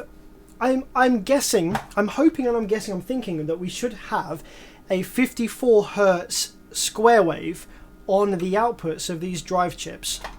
So if I get my camera, yeah, here we go. That's nice and already set up. So if I probe this 10 ohm resistor, which is the output of the drive chip, and this 10 ohm resistor, the output from the drive chip, I should hopefully, I believe, get a 54 hertz-ish PWM wave. So let's see what happens.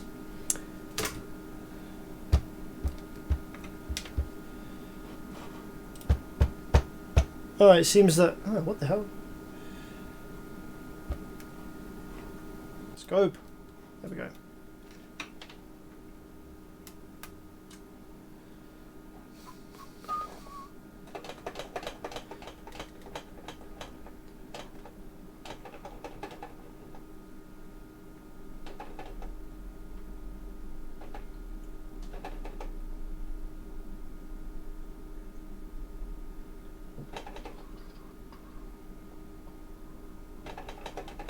.1 volts on that side. Okay, so already there is actually a difference between both these sides, which I'm not too happy about. Okay, can you all see the scope screen in the top left hand corner of the screen? You won't be able to see the voltage, I don't think, unless you're like full screen. So on the amplifier here, both these halves of the amplifier should be identical. Okay, so on this side of the amplifier, I've just pulsed the remote a little bit to get some voltage into the rails. I've not turned the amplifier on fully, just pulsed it a little bit. So on this one here, you can see we've got plus 60 volts. On the other one, we've got 0 volts. Okay, so just remember that as reference. So we've got plus 60 volts, which I think is that's full rail voltage. So we've got full rail on this one, which is a bit weird to see on a drive, and we've got 0 volts on this one. If we go to the other one, we've actually got 0 volts on this one, and we've got half rail on this one, and that's more what I would expect to see, because remember, half rail is being treated as ground. So this one here is going to be the high side PWM, because the high side PWM is going to be running on ground, and the low side PWM is going to be running on what would normally be negative rail, but in this case is 0 volts, because 0 volts is what's filling into the negative rail. So this is low side, and this is high side. On this bank, on this half of the amplifier, the PWM is trying to run along half rail, which is what it should be. But on this half of the amplifier, we actually have full rail voltage, which is not what we really want to see. So now what I need to do is I need to probe around some other components along here, probably some diodes and stuff, to try and figure out where is this full rail on this side coming from that shouldn't be there. We should only have half rail there. So let's turn the power supply off and let's have a look. So my guess is maybe going to be one of these kind of big diodes here. These are kind of bootstrap diodes. So we're going to look. What we're looking for is some component that has full rail on both sides that shouldn't have full rail on both sides.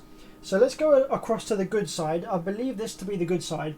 So we've got 64 volts on that side, and we've got half rail, 24 volts on that side, and that is the middle diode. On this side, we've got 64 volts on one side and 60 volts on the other side. Well, I don't believe that should be the case. I think that shouldn't be. I think that should be half rail on one side and full rail on the other side. Yeah. So on this diode, this is the good side. We've got 0 volts on this side of this diode. You've got 0 volts and half rail. On this one, we've got full rail and half rail, and on this one we've got 0 and 0. Okay. So I believe the issue on this one is possibly this diode. So let's remove that diode and see if the voltage that we think shouldn't be there goes away.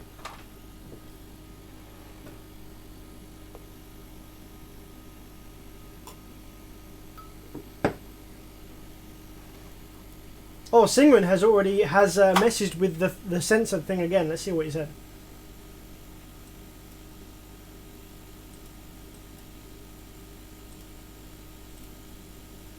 I have say impedance in use is other than when you unused to measure it. Sorry, man. I'm not gonna lie. I don't understand what that says. Good day to this guy.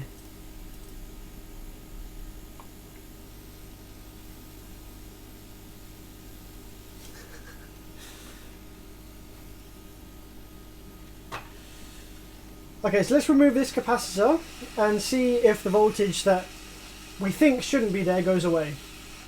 Da-da-da. That was easy.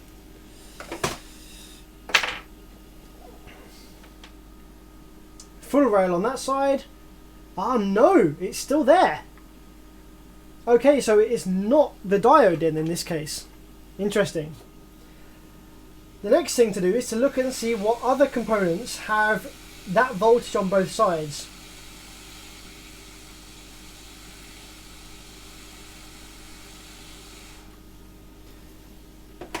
Let's have a look. We've got a bunch of capacitors over here, like some tantalum capacitors that could be the cause of this. 52 on one side, 49 on the other side. That could be, it could be one of these tantalum capacitors, hey? 34 on one side. So what's rail voltage has sunken down to 52 volts. Okay, so rail voltage is now sunken down to 52 volts. So on the good side, we're looking for something that has rail voltage on it that we then like that then gets dropped down, that the other side doesn't have. Let's have a look. Any of these 15 volt Zenas perhaps? 33 volts? No. No. That one, no, that has 18 volts. Okay. So there's full rail on that one, and almost full rail on the other side too. 49. 47. Very interesting.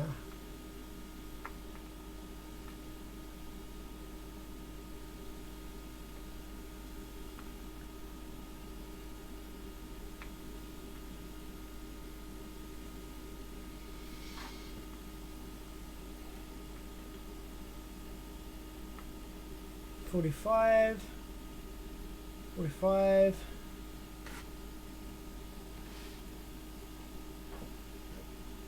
I wonder whether it's VCC line. So, okay, hang on a minute. These chips are running off of obviously a lower voltage than the rail voltage. They don't run on rail voltage for the VCC. So on the good side, this capacitor here that's right next to, let's try and get you zoomed in close up. The capacitor that's right next to the chip is going to be the capacitor that is. Let's get some more rail voltage in this. This capacitor is just smoothing the VCC line for this chip. Okay. So on the good side, we have pretty much nothing. We've got like I don't know, freaking 3 volts on this one, and 0 volts the other side. On the bad side, we have the same 4 volts. We've got the same on both sides. Interesting. Okay. Okay.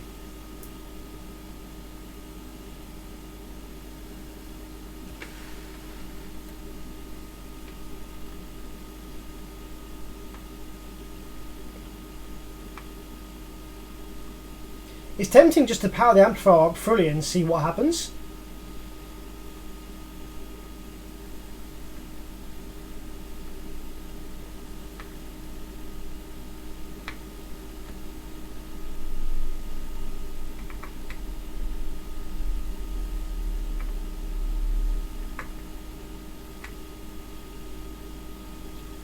So the most common thing to fail here will be a capacitor or a diode, because those are the things that like are semiconductor parts that fail often. 18 volts, 24 volts. So the resistors, if a resistor fails, then the resistor will go open.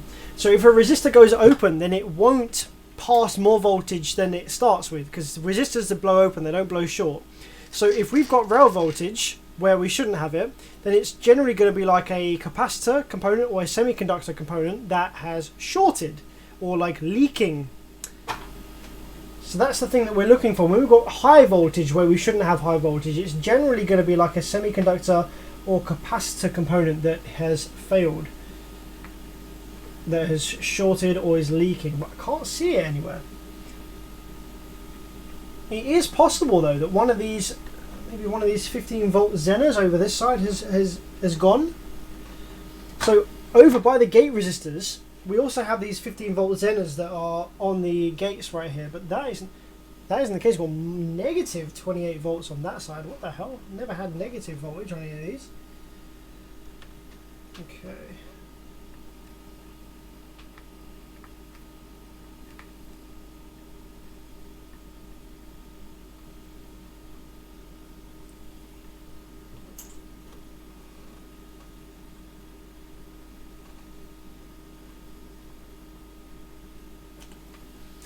Just out of interest, I'm going to check for solder bridges. This is the sort of thing that would be a solder bridge, because there's no shorted semiconductor parts and no bad resistors left. So this is the sort of thing that could just be down to a solder bridge on the underside of the amplifier perhaps. Let's take a quick peek, see what we've got. So when I desoldered these a long time ago, so it is possible that there is just a cheeky solder bridge waiting there that's giving me the issue. Let's short this amplifier back to ground. Get rid of the rail voltage that's in there. I'm just going to run my soldering iron over in between the contacts of the output fetch, just in case there's a bit of a solder bridge there.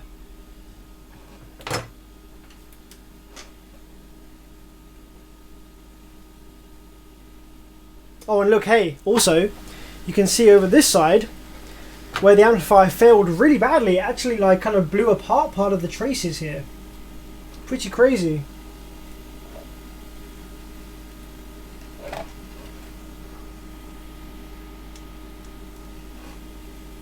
So I'm just going to run my soldering iron across in between each of these pads, just in case there is a solder bridge that I've missed.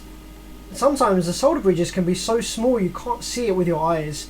There's like a tiny hairline, like bit of solder between the pads that you can't see and you don't know is there until you power it up and stuff starts acting weird.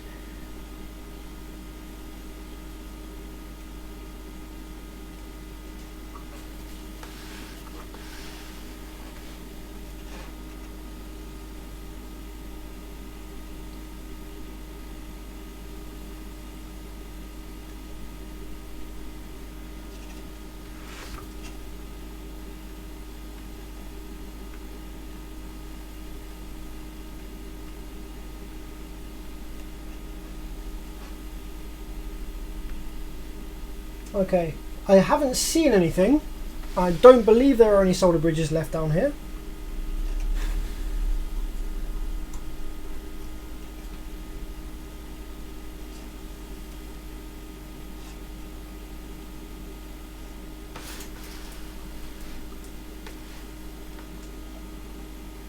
Like, yeah, this failed really bad, hey? Look at this. Oof.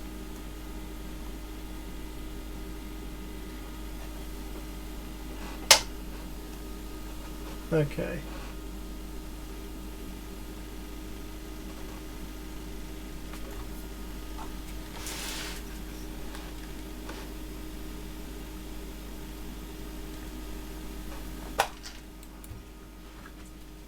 Okay, now that we've just done a mandatory run of our soldering iron across the pads, let's just fire it up again, see if that's made any difference whatsoever.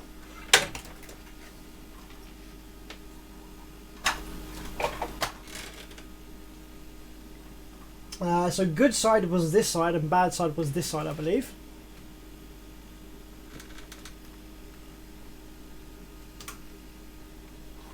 Let's get some rail voltage in here.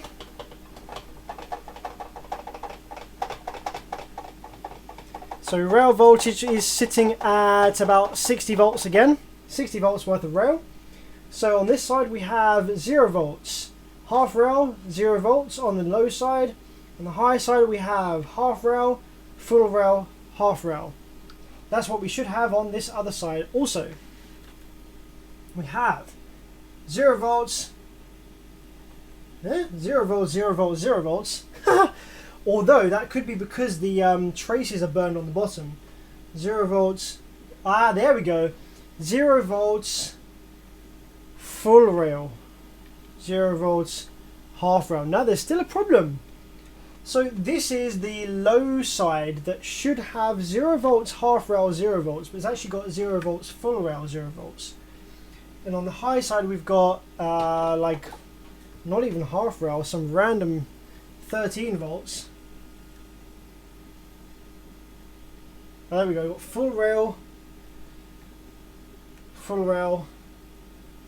Oh yeah, there's something not right with this side of the board. I wonder if there's a solder bridge between the pads of these tiny drive buffers.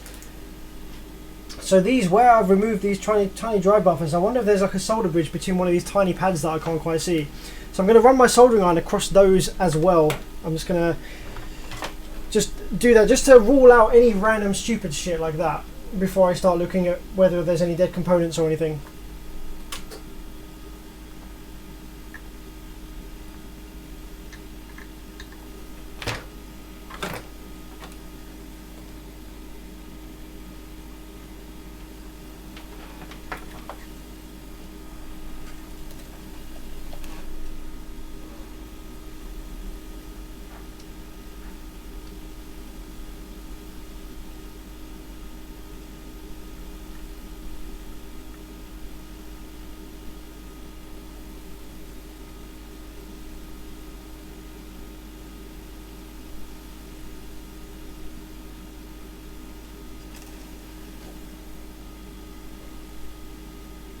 whack some flux on there.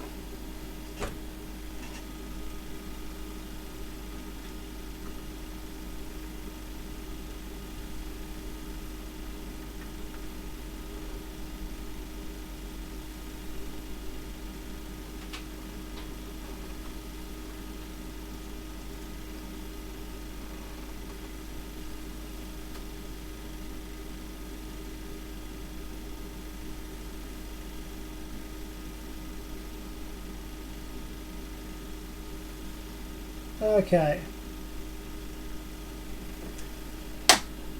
Let's try it again. Let's have a quick look. See if these sides are both the same now.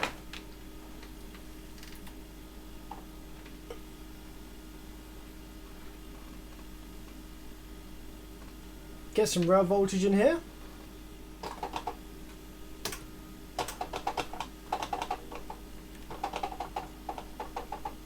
Okay, this time let's go with 40 volts worth of rail voltage. So, good side, we have 0 volts, half rail, 0 volts on the low side. On the other side we have, although the other side doesn't have any gate resistors, so that could be part of the issue, but let's just go have a quick look at this diode again. No, see, there's still a problem there. Okay, what value are the gate resistors? Let's put all the gate resistors in this bad side and see if that makes any difference. I mean, it won't, but it'll just help me kind of probe stuff. So we might as well do it now while we can. So the gate resistors on this amplifier are they 1 ohm? Oh crap, I don't think I bought any 1 ohm resistors. That's really low.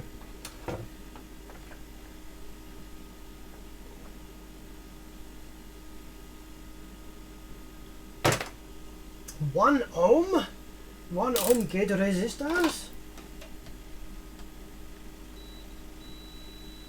Yeah, 1 ohm gate resistors. Okay, I don't think I bought any 1 ohm gate resistors, so maybe we won't do that.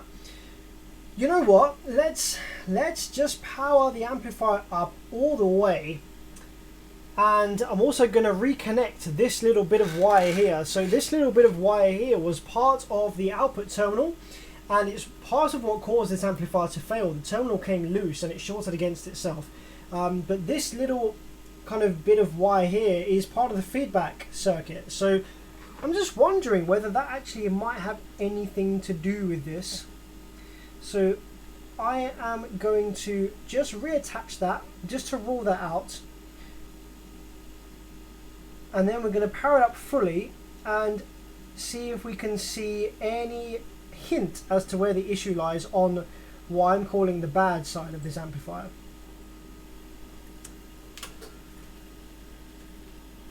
So let's flip her over, and we're going to solder this in from the underside. Just connect it to the pads where it would have been connected to.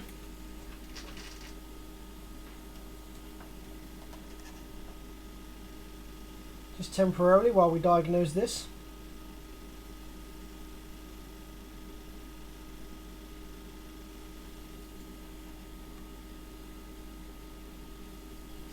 There we go. So that feedback trace that is connected to that terminal is now connected again. So I'm just wondering whether that's going to make any difference for us, because that might be the case.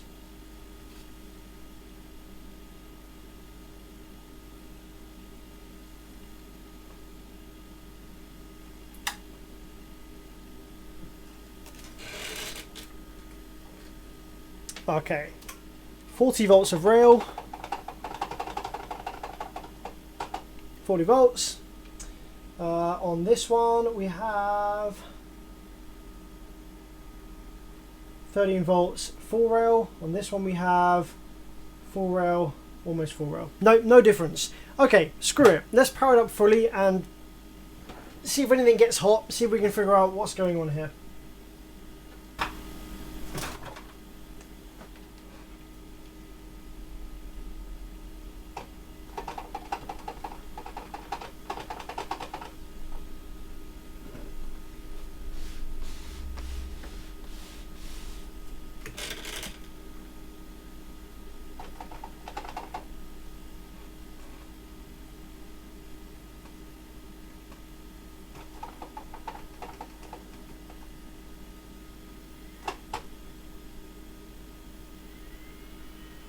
Okay, so we are powered up fully. The amplifier is drawing 0.9 amps, as you can see up here on the screen. So no different to before. Let's check the thermal imaging camera to see if anything is getting hotter than it should be.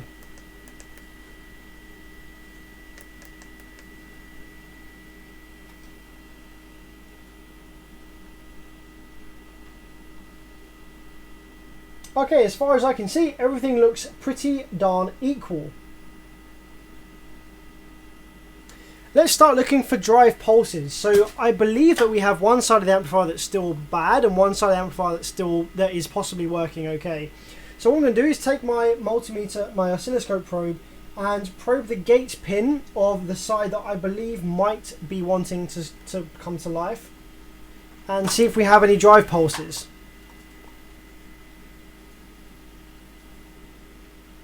Nothing on this side so far. Oh, that's because we haven't got the drive buffers in. But yeah, we might see some voltage on these resistors that are between the drive drive IC and the drive buffer.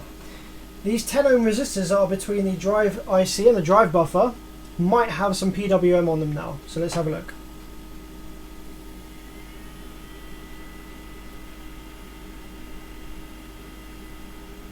So that is going to be high side, I think. It's got nothing on it. Okay, this doesn't have anything on it. So let's put some RCA signal in it and see if that changes anything. Often these amplifiers won't oscillate without the FETs in until you give them some RCA signal. So plug the RCA in. We've got 53 Hertz going in. Let's see if that changes anything.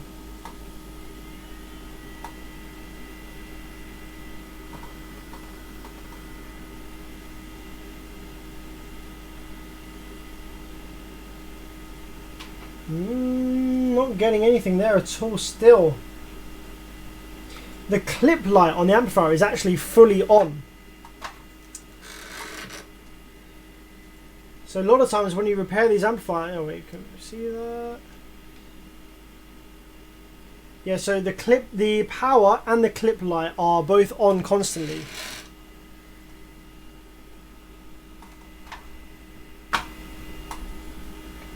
Let's have a look at the other half of the amplifier over here. See if we've got any PWM over here. Full rail there.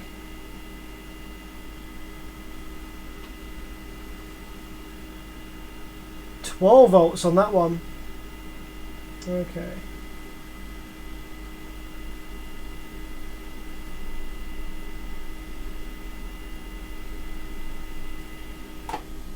Yeah, okay, so something is still mega wrong with this then. So, where we have an issue where we now don't know where the cause is, we've got two sides of the amplifier doing different things. What I want to do now is pull everything back off, so especially the drive ICs. I'm going to pull the drive ICs off, and I want to compare the voltages on each pin of the drive. Actually, I don't have to pull them off. I can just bring up the data sheet and compare voltages. I want to see what the different voltages are on each pin of the drive IC and what it should be, and then I can use that information to locate and track back where the problem in this amplifier might lie. But just before we do that, it's worth seeing whether we have all the VCC voltages that this amplifier is supposed to have on all of these chips over here. So there's some op amps in the preamp section, and they will require plus minus 15 volts or thereabouts in order to work properly. We need probably plus 5 volts, maybe plus minus 5 volts, and maybe a plus 12 volts ref negative rail. So we're going to go ahead now and check all of the generated VCC voltages that these chips work on, and see if we find anything going on there. So I'm going to turn to the internet right now, and we're going to look at the data sheet for these drive chips, and this is an IRS 20957S.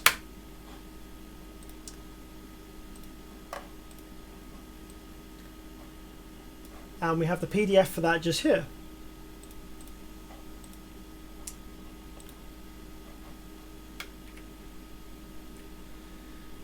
And so the pinout for this, we had a pinout at the top there. I just want to see if there's a more detailed one down here. Oh, yeah, here we go.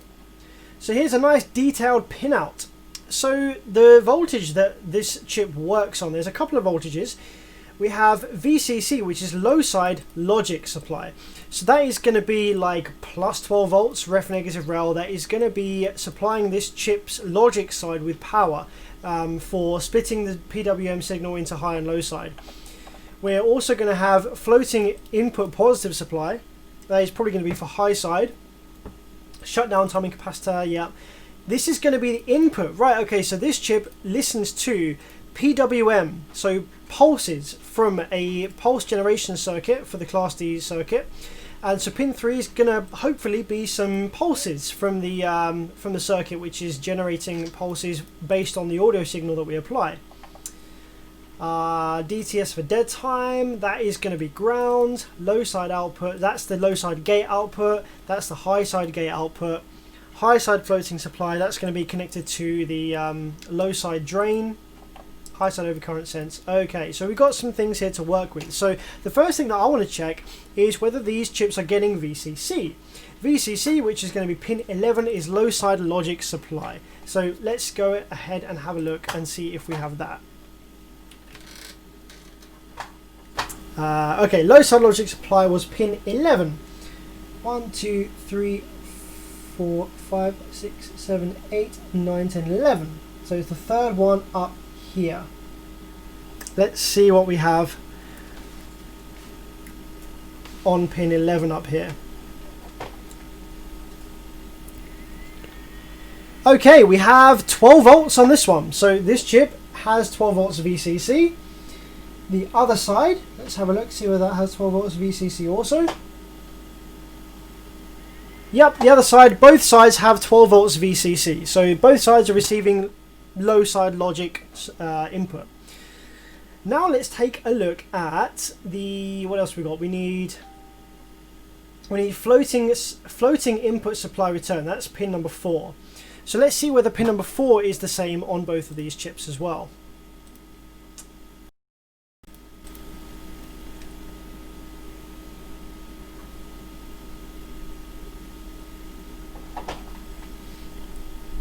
So on this one, we have 12 volts again, and that will be because that's going to be the voltage which is supplied to tell the chip how high to make the drive. So we've got 12 volts on that side, and let's have a look on this side. 12 volts on that side as well, so that's absolutely fine. Now the one that I'm most interested in looking at is actually the inputs. So the input for this chip is going to be pin number, what was it? Pin number 3, PWM non-inverting input in phase with high output. So we are currently applying some RCA signal to the amplifier. So we should, provided the rest of the circuit, we should see some PWM, like I'm thinking 53 Hz square wave on pin number 3. Non-inverting PWM. Let's take a look and see what we get. 1, 2, 3 is here. Okay, on this one, I haven't even turned the amplifier on yet. We've got 9 volts DC. On this one, we've got also 9 volt. Okay, that's cool. Okay, we haven't got any PWM. We've just got DC. 11.8 volts over here. And 11.8 volts over here. So there's no PWM input. Interesting. That could be a sign that we're missing some VCC voltage from one of the op amps over on the preamp circuit. It could be that means that the preamp circuit could be sending DC into these chips, which is why we're seeing some strange goings on here. So the next thing I want to do is take a look at the preamp board, the preamp section of this amplifier, which is over here next to potentiometers. I want to make sure that we have like plus minus VCC going into these, because if we don't, then that will be the reason why we have DC on the inputs of this chip. So let's power this up. So from memory, I think we meant to have, let's have a look. It seems that we've got 12 volts everywhere. Look at this. Every single pin,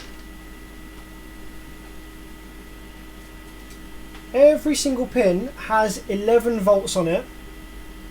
11.8. 11.7. That one has 11 volts with a bit of a wobble. Can you see that? Let's go to my scope view here.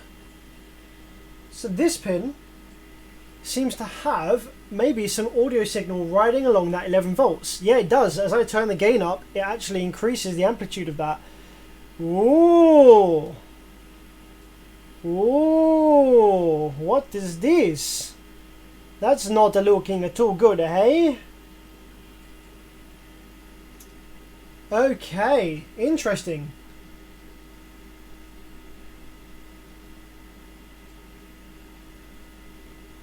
So yeah, definitely seems like we have some kind of preamp issues, some kind of VCC issues with the preamp circuit, which could be why our drive circuit is acting like it is.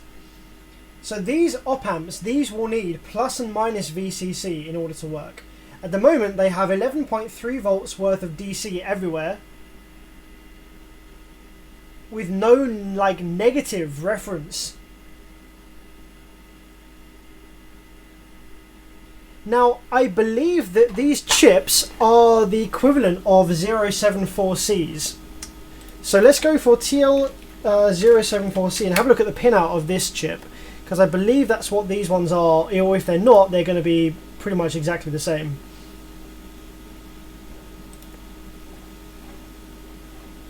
So let's give you the of that one. So I believe this is what is being used in this amplifier. So pin 4 and pin 11 should be VCC. So pin 4 should be plus VCC and pin 11 should be negative VCC. So we should have a difference here of about 20 to 25 volts. If plus VCC is 12 volts, then minus VCC should be negative 12 volts, or plus VCC should be 24 volts and VCC minus should be ground, should be 0 volts. So let's take a quick look then and see pin 4 and pin 11 then. So pin 4 is here. Pin 4 has 11.6 volts, 11.7. Pin 11 on the other side has, oh, it has 12 volts. Interesting. That should be lower than that one. So on the VCC minus, we actually have a higher voltage than what we have on the VCC plus, which is going to be part of our issue here.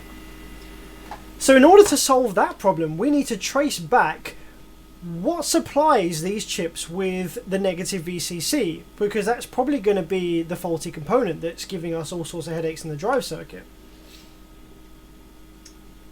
Really interesting, really weird. I'm going to probe some more of these preamp chips just to confirm that that's what's going on here. There's another one over here.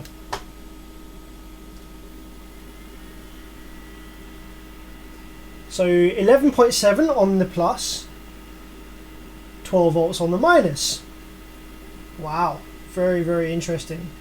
And there's one more chip right at the back here. I think this is this one. Pin 4 is here. 11.7, pin 11, 12. Yeah, so okay. Okie dokie. That appears to be the issue. We're not getting negative 12 volts of VCC, or maybe we are, but we're just not getting plus VCC. So remember, we should have a difference, a voltage potential difference of like, we should have, yeah, there should be a decent potential voltage difference between plus VC and minus VCC. So we have 11.7 on the plus. We have 12 point something on the minus. So if we have 12 point something on the minus, that means that the plus would need to be like plus 30 something in order for the chip to work. Or the minus, which has 12 on it, should be down at ground, or should be down at negative 12. So I think we need to go ahead and trace where that negative VCC is generated, and also where the positive VCC is generated, and see if we can find a problem here. Before we do that, we need to get rid of the rail voltage inside the amplifier by grounding out the rail capacitor. So we got the rectifier over here. We need to ground that, send that straight to ground so we don't blow ourselves up.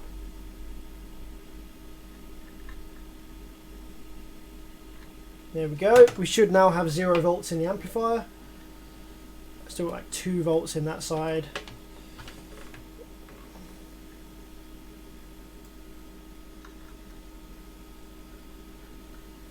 Okay.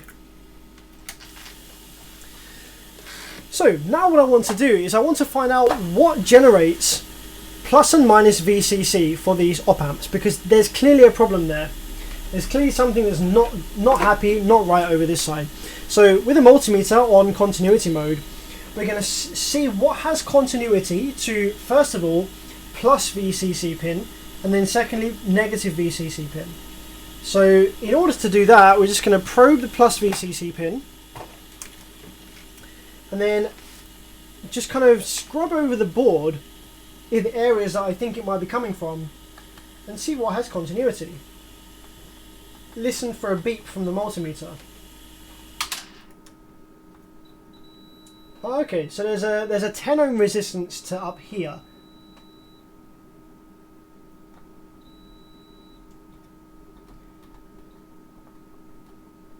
There's a little IC up here that's often something to do with here we go. We've got a 10 ohm resistance to all the way up here. Okay, this is looking promising because I've had this issue before with Soundigital amplifiers. And then negative VCC, I'm imagining, is going to be on this side of the diodes over here. There, and yes, what a guess. Okay, I think that this is our issue. Right, so let's show you this then. Let's change the camera slightly.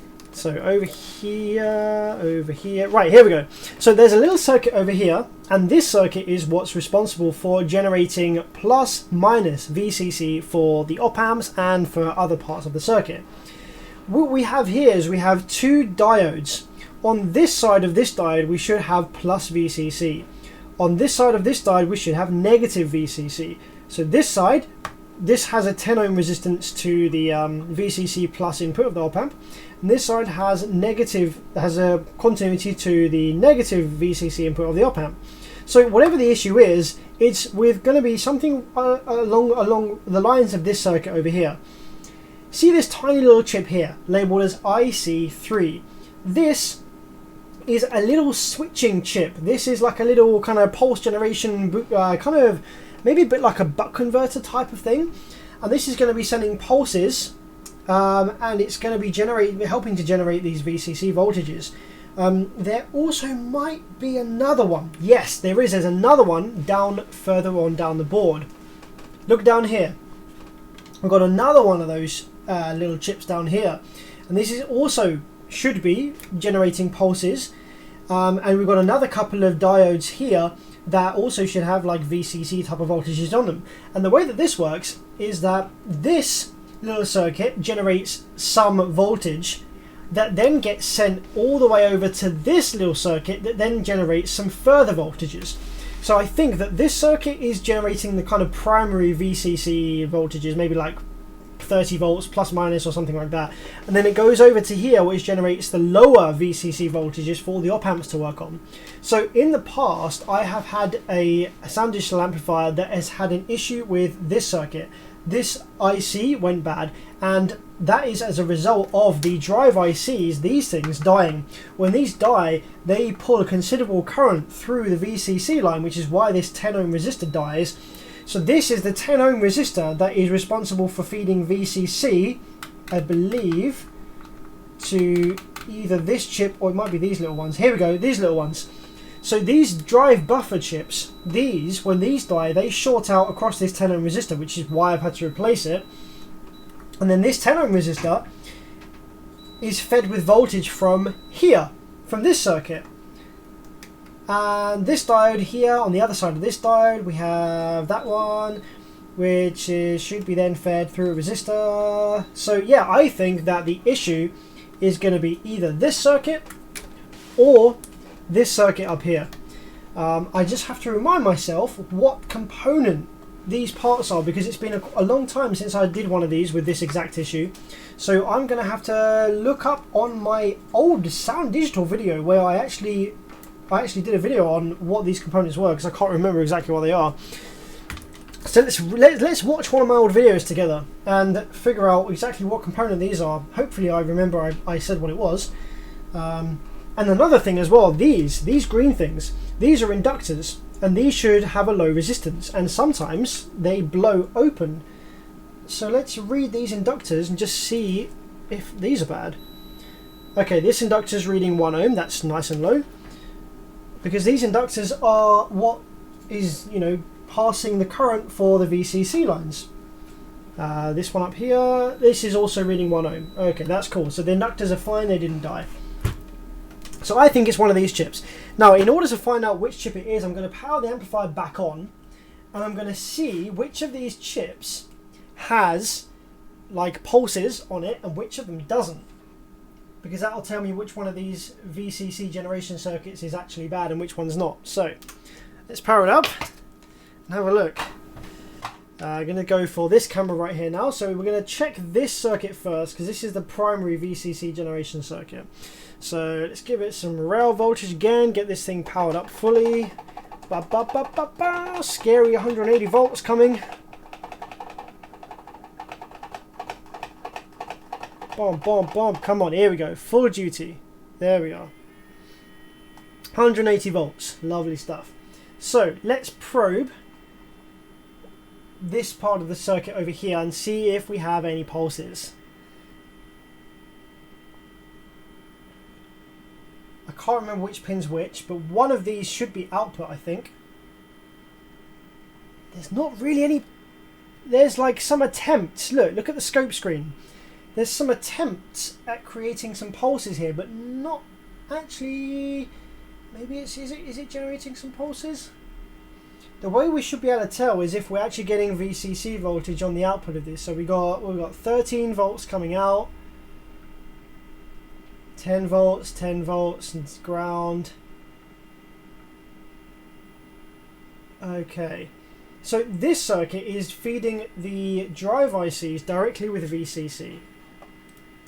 So if we take a look at the website again, the datasheet, we can see that VCC is pin number 11 and ground is COM, which is, where's that? That's now pin 9. Okay, so let's compare VCC and COM and make sure we have like a 12 volt difference there. So what was VCC again? Pin number 11 and COM is 9. So 11 and 9. 1, 2, 3, 4, 5, 6, 7, 8, 9, 10, 11. So yeah, we have 11.5 volts on VCC, and on COM we have 0. Okay, so this circuit, even though I can barely, from memory, there was generally higher pulses. There we go. That's what I was looking for. Reject low frequency. There we go. That's what I'm looking for. Okay, so this chip seems to be working okay, because those are the kinds of pulses that we're looking for. There we go. So that part of the circuit's working okay. So it must be this top section of the circuit that's generating VCC that is the problem up here.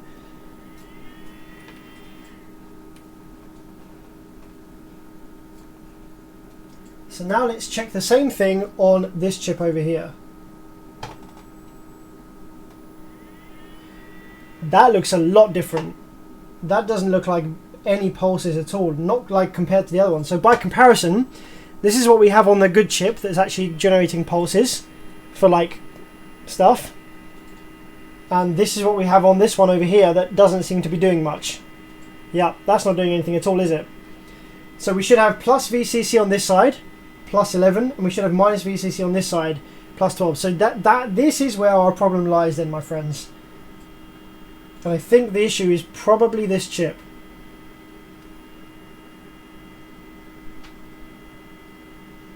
So this chip has like 12 volts everywhere with barely any pulses. So in order for me to remember what chip that is, we're going to have to watch one of my videos together, because I didn't write it down, I just did a video on it. So let's watch my video on the Soundigital amplifiers, and let's figure out exactly what chip that is. Let's take a look at the live chat right here. Oh, whoa! Holy crap! Dude, just for laughs, 8988. What the hell? That is insane, dude. Love your vids. I'm the guy who has the two HCCA 7K amps. I need repair. Oh man, dude, you dropped 100 balls on. You dropped 100 freaking whatever you call them. Notes, dude. That's a lot of money, man. Yeah, so this guy, actually, I've been chatting to this guy on my Bevids or NSV Facebook page. I'm going to be helping him through some repairs on these on some of these amplifiers he's got. He's got some Orion HCCA 7K. Oh no, yeah, HCCA SPLX amplifiers. Yeah, I've agreed to help him through the repair of those bad boys. But dude, yeah, thanks for the 100, man. That must be some advance payment or something. But Jesus, thank you very much, man. Okay.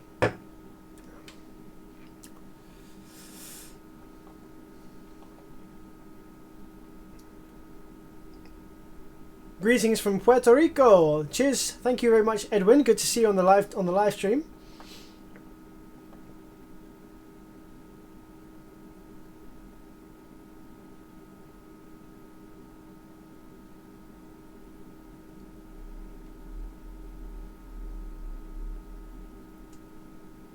Okay, cool.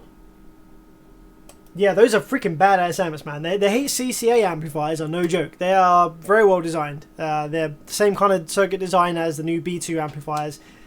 Really awesome, but they do just have that issue with the power supply gate resistors that if you know how to do it, you should change them for like 22 ohms or something. Alright, let's see if we can watch a video together.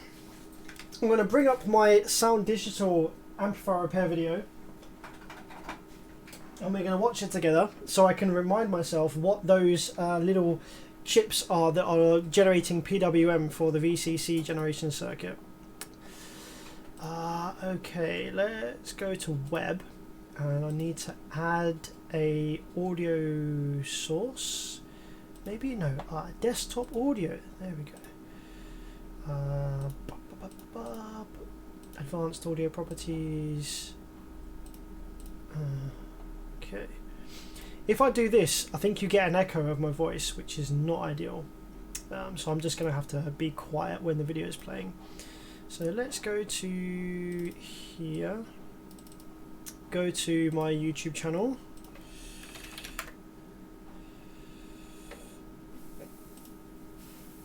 Go to Bevids. Soundigital.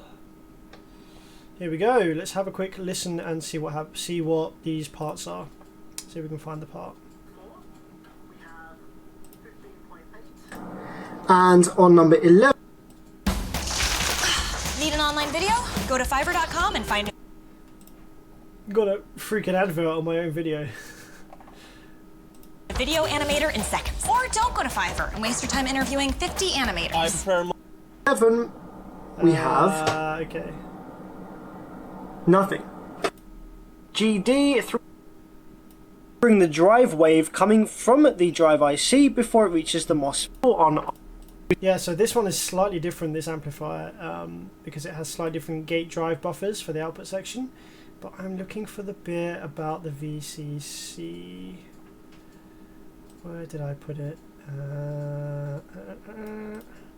There's MOSFETs. Fully on. And all of the chips. Nice, constant. Here we go. So around 5 volts have from being correctly built and supplying voltage to all of the chips, specifically the 074C and also this one here, and it was also failing to provide VCC voltage for the output drive buffers here. What you should know is that as long as you have voltage on the two back pins here, you can see the ones at the back here, I think this is 5 and 6 if I remember rightly, these are bridged. This is power in VCC and shutdown, which should be high for operation. As long as you have more than 5 volts on these pins, or around 5 volts, then you should have PWM oscillation on pin number 1 and also on pin number 3, as that is the feedback, pin number 2 being ground. So if you don't have a nice constant PWM on pin number 1 and you've got your 5 volts or around that on pins, these two back pins here, then you probably have a problem with the chip. If you need to replace either of these two, or you just want to replace them anyway, they're not too expensive. The part number that you need is... Yes, I said the part number, fantastic. Is one of these, LMR6. Okay, wicked. So, time to see whether I have any of those laying around. Because obviously when you buy electronic components, you usually have to buy them in multiples of like many pieces, because they're such small pieces. So let's see if I've got any of those still left. So this is my little drawer of like random chips and stuff. Let's have a look. So this is a 5-legged part. Where are we? Yeah, so we've got 5 legs on there. I think the part that was in the video, that was also a 5-legged part, not a 6-legged part, right? Yeah, okay. Okay, where would I have put those? So they're voltage regulators kind of, but they're also chips. So I'm just trying to think what drawer I would have put those in. Hopefully I ordered like more than 2.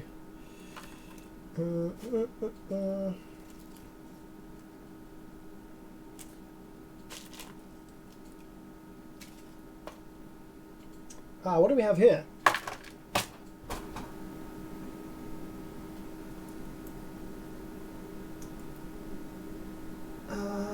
It's so hard to see. What was that part number? No, that's a 6-legged part, so I don't think that's going to be it. I think it came with the 5 legs. No, I think that's a drive buffer chip.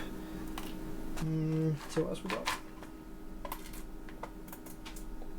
Aha! Ah! What's this? This has 5 legs. This is...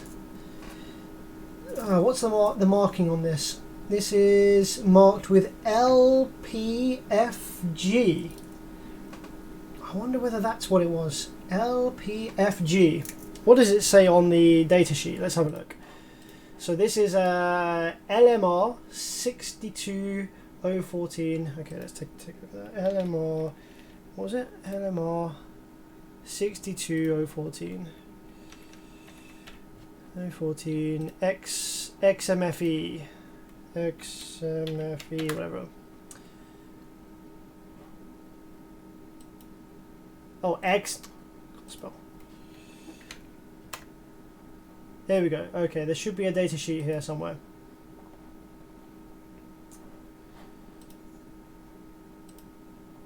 Here we go. So what we're looking for is we're looking for it to tell us what the marking is likely to be. What we got? LPFG on the marking. Let's have a look. Marking.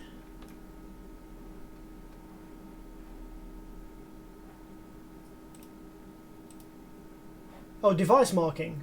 That's marked with SH1B. No. That's not what I've got here. Let's try and Google the device marking that I've got on these. LPFG.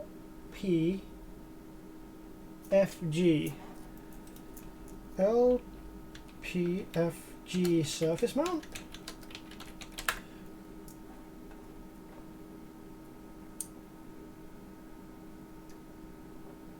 No, that's not giving me any... Oh, wait, hang on. Hang on. S manuals to the rescue. LPFG. That is a SOT25, 5-pin. That's the kind of part that I have. And what is that? An LDO regulator? No, that's not what I need, is it?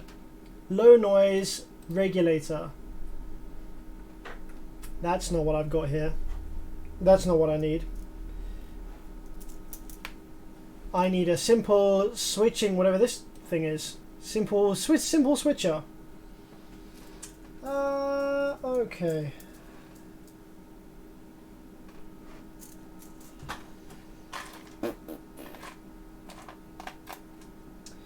So when you order electronic components like this, especially small surface mount ones, you have to order like way more than just 2, right? So the chances are that I had to order a multiple number of these things. So I'll be quite surprised if I didn't have the remainder of them just like laying around somewhere. but I can't seem to think where I might have put them. See if anyone in the live chat has any ideas.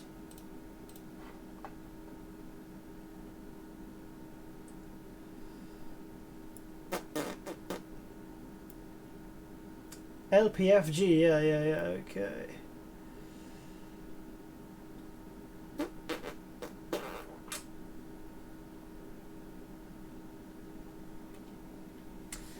Yeah, I trust S Manuals. So S Manuals is a fantastic website. If you've ever got like surface mount components that have a marking on them and you don't know what the hell the model number is, S Manuals is pretty solid for providing you with the datasheet for the correct part of the component that has that marking.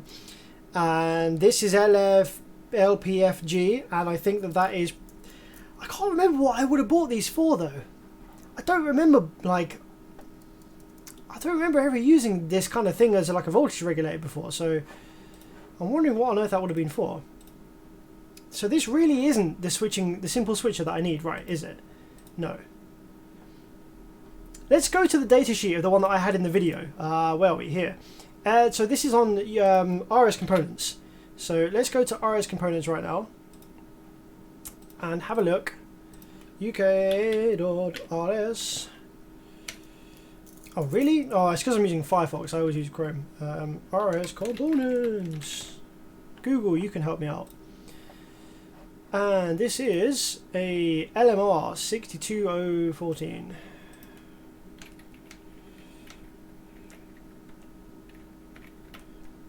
There we go. That's the one I ordered before. So let's get the datasheet from this page. What do you mean there is no datasheets available? Of course there is. Don't lie. Why are you lying?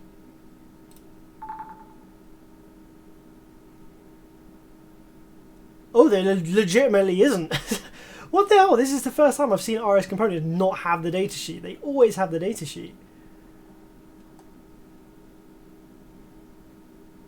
Damn, son. Okay. Right. I wonder if Farnell can help me out. I can't spell Farnell either. Yep. Oh no, UK. I want the UK site. My bad. Here we go. Let's have a look. See if Farnell has this part. Oh yeah. Wait. Oh no. Crap. Wait. Where was it? There it was. Is it what was the difference? NOPB or the normal one? That one maybe? RS Components has the NOPB type. No longer stocked. Okay. But do you have the datasheet though? Do you have the datasheet? No. Why does no one have the datasheet for this? So this is where is it? This is obviously the datasheet, but I just wanted to double check because sometimes different variants will have different markings on them. So I just wanted to double check that these parts that I've just pulled out of my drawer actually in fact aren't the wrong parts. DigiKey has them. Does DigiKey have the datasheet? Datasheet.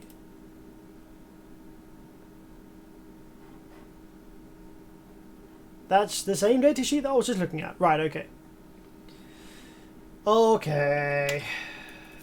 And we definitely don't have a marking of LPFG.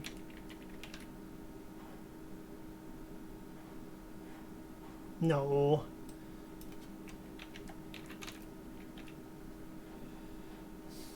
It's going to be marked with SH1B.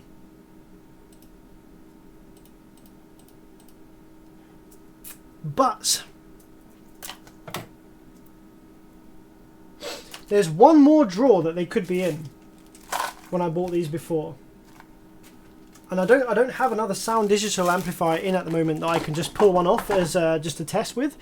Rectifiers and regulators. I've got one more drawer that they could be in. So let's take a look in this drawer.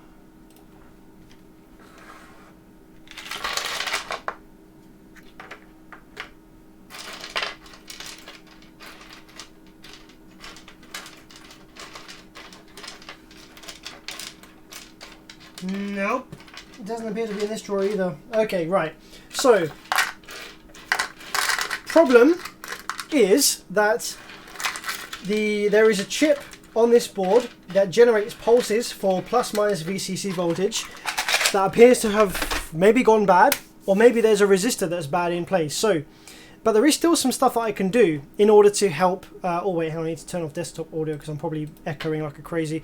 But there is some things that I can still do to further help aid my troubleshooting process, and that is to swap those two chips around because they're the same chip, right? So remember before we said that where are we? Where are we? This chip here that's generating pulses. This one's working fine. That's generating VCC voltage for the drive ICs. But this circuit up here, which is an almost identical circuit, is not generating pulses for the VCC, for the op amps and stuff like that. So what we need to do is figure out if this chip is bad or if some other components in the area, like resistors and stuff, are bad instead. Actually, you know what? I've just noticed there's a 1000 ohm resistor here that looks kind of janky. This resistor actually looks a bit burnt, perhaps? So I'm wondering whether actually the chip is fine, but it's just not getting whatever it needs to work. Let's take a look. Let's just short out the voltage real quick on here. Get rid of all the rail voltage inside.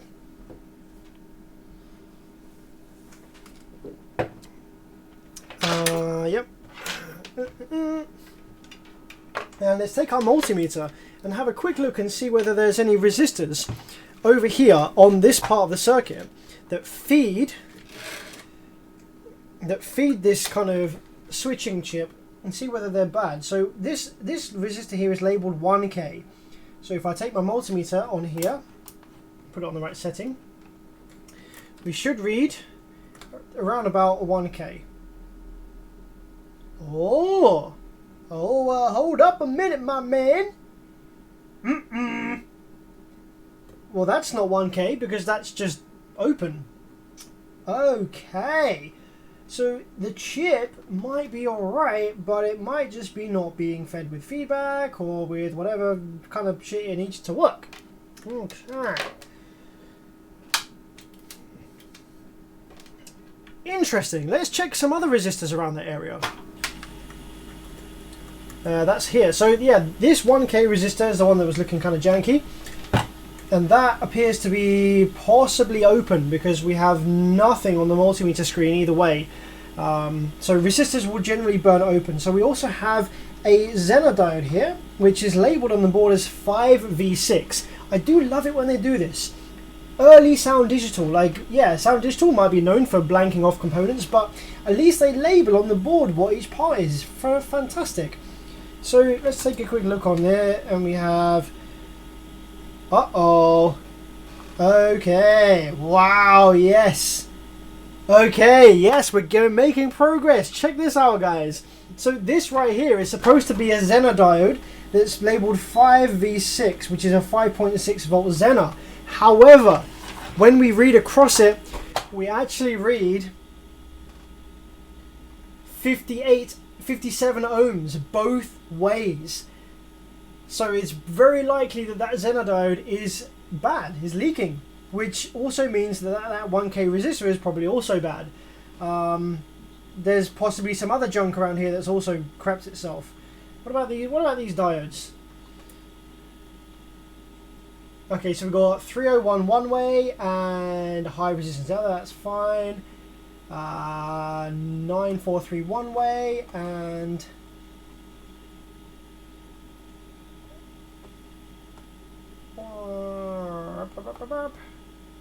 okay, so these diodes are reading within like what I would expect to see. So okay, I reckon the issue then is right here with this Zener diode and this resistor.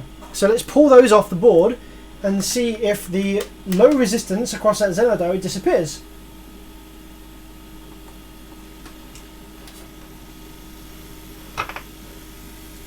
Yo, Seth Tyrin. Oh man, do I ever pronounce your name right? Wait, how do you say that? So Seth Ty Nan. Tin. Seth, can you phonetically spell your surname? I want to say it correctly. Yo, Seth, man, bowling in here with a 20. I massively appreciate it, man. Seth is a long time kind of live stream watcher. Like, yeah, back in the day, always remember Seth from the live streams, and he's always dropping bombs, always dropping dollar on my channel. So massive appreciation to Seth. He says I have two 11,000 ones, but can't afford £100 or $100 all at once. Yeah, shit, man. Yeah, no worries, man. Dude, cheers for the 20, man. Massively appreciate it. Awesome. Yes, Peter Court. Well spotted, man. You have got a keen eye. Yeah, my multimeter probes, I generally don't spend a lot of money on, like, my test equipment, apart from, like, oscilloscope and stuff like that. But my probes, I refuse to spend decent money on. So my oscilloscope, my multimeter probes, the negative is nice and sharp. I wanted some really nice sharp multimeter probes, but the positive one snapped off. And so what I did is I actually just got some sandpaper and just sanded it into a point again. But I do need some new multimeter probes. They're only cheap ones, so it doesn't really matter. Yeah. Waza suggests that the pronunciation is Tainan. Seth Tynan. Seth Tinnen. Okay, let's pull these parts off this amp then. So we got 5.6 volt Zener. Whoop, that just literally blew off the board. Luckily I still have it here. And a 1K resistor.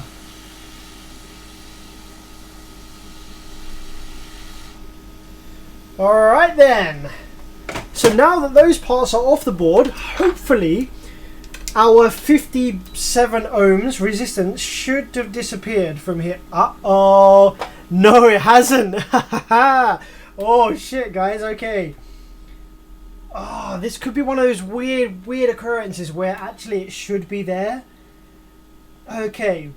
Why do we have 54 ohms across this Zener diode? That's not normal. Okay. Let's check the parts that I just did pull off. So we pulled off a 1K resistor. So that 1K resistor obviously should read 1K, which it doesn't. It's completely open. So that resistor's dead. No worries. This Zener diode, which is, oh crap, which one was it? Oh no, I've got two Zener diodes on here now. I don't know which one it was. I think it was this one. This one is reading. This Zener diode reads open. Look, oh crap, it just pinged up in the air and disappeared out of nowhere. So okay, we're going to assume it was dead, but it was reading open anyway. But we still have this 56 ohms on the board across this Zener diode location, which I don't think is right. And I wonder whether this Zener diode is actually across some of the pins of this chip, which I believed to be dead. So let's see. Do we have 57 ohms anywhere across any of these pins? Yes, we do! Oh, let's go! Yes, there it is. That is exactly our problem then. So this chip, if you remember from that video of my own that I just watched, pin number 2, the middle pin here is ground. This center pin right here is ground. And these two pins are tied together, and these are positive VCC input, and they have 56 ohms across them. Holy crap, so that is our problem. All we need to do is remove this from the board, and I do believe, with all my belief that I have, that 56 ohms is now going to have disappeared. Hey! Yes! It's gone! So that was our problem. My guess, my kind of initiative on that chip, that kind of pulse generator chip being the problem, was muy correcto. Wait, where's my correcto? Hang on, is it this one? Oh, this. Oh, come on, man. I had some sound effects earlier. Maybe I can like unmute them from here. Hang on. Oh nah, it doesn't work. Screw it. MIDI to. Hang on a minute. I literally spent so long earlier figuring out some sound effects for this bad boy. There we go. Ding, ding, ding, ding, ding. That's the problem. That is the problem. Okay, wicked stuff. So that's some good news and some bad news. The good news is that we know some further, more in-depth faults with this amplifier, being that this chip, which is generating pulses that generates plus minus VCC, was dead. That was what was causing our problems with the amplifier doing all kinds of weird stuff and not coming to life. The bad news, is that I don't think I have any of those chips lying around anywhere. So I'm probably not going to be able to get this amp up and running on the stream for you guys this evening, because I'm going to have to order some more of those parts, which is weird because usually electronic components come in like bags of multiple of them. So let's just take a quick look. So RS components here. Yeah, look, check this out. Check this out. You can only order them in multiples of 10. So I must have ordered 10 of these at some point, which means that I must still have 8 of them left somewhere.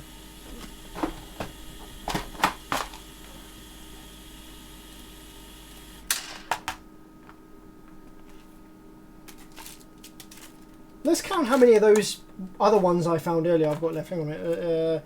What have we got? We've got way more than 8 there. So let's think about this logically. I will have ordered 10. So how many is on this little run? 1, 2, 3, 4, 5, 6, 7, 8, 9, 10. There's 10 of them. There's 10 of these here. But no, I would have used one. I would have used at least 2 of them, right? So that can't be right. These ones that are LPFG that I mentioned earlier, I've got 10 of these, which checks out. Kind of, but not, because I probably would have used a couple of them before. So that doesn't make sense. So where are the other 8 that I would have ordered of these before? Like, what the hell, guys? Like, hang on a minute. I should have some more of these parts. Okay, here we go. What are these ones? 1, 2, 3, 4, 5, 6, 7, 8, 9, 10. Oh, these came in a pack of 10, but I've used 4 of them. That doesn't match up. I wouldn't have used 4 of these. These have 3005 G2. Nah, that's not what these are.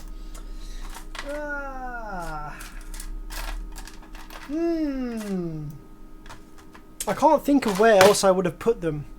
So yeah, it's probably going to be one of those ones where I'm going to order those chips, so I'm going to have to order one of these, a pack of 10 of these.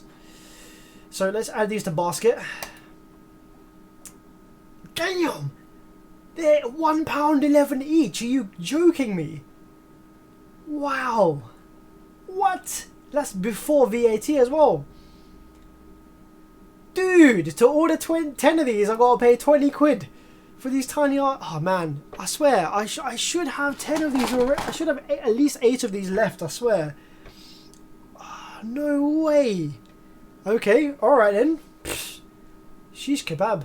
20 quid. There we go. And I'm also going to need a 1K resistor, which I've got plenty of. I'm going to find one of those easily on a donor board. And I'm also going to need a 5.6 volt Zener diode. I might have one of those laying around already. I'm not going to waste your time looking for one of those on the live stream. But yeah, I should have one of those anyway. So I don't think I can get this amp up and running on the live stream for you this evening, but there'll be a part 2 of this, which is good news. I'll order that chip and then I'll continue this live stream with a part 2. But that's not the end of the stream for this evening. I'm going, because this has been cut short slightly, I'm going to check out some other stuff for your ass on the live stream. Oh, and also, if you were with me at the start of the stream, I actually ordered the wrong FETs for this amplifier anyway. So maybe it's a good thing that we needed some more parts for this amp, so I can actually order those chips, the correct FETs, and then we should be good to go fully for the repair of this amplifier. Elliot Vieras, thank you so much, man. Look at the markings of the replaced components in your old video. Oh, that's not a bad idea. Holy crap, check out Mr. Elliot right here, balling in with a big brain. Boom, big brain right here, Mr. Elliot.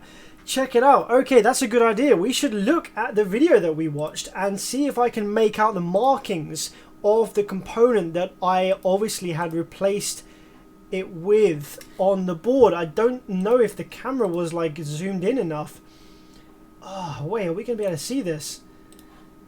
What was the marking on this part that I... Oh, wait, let's full screen this bad boy.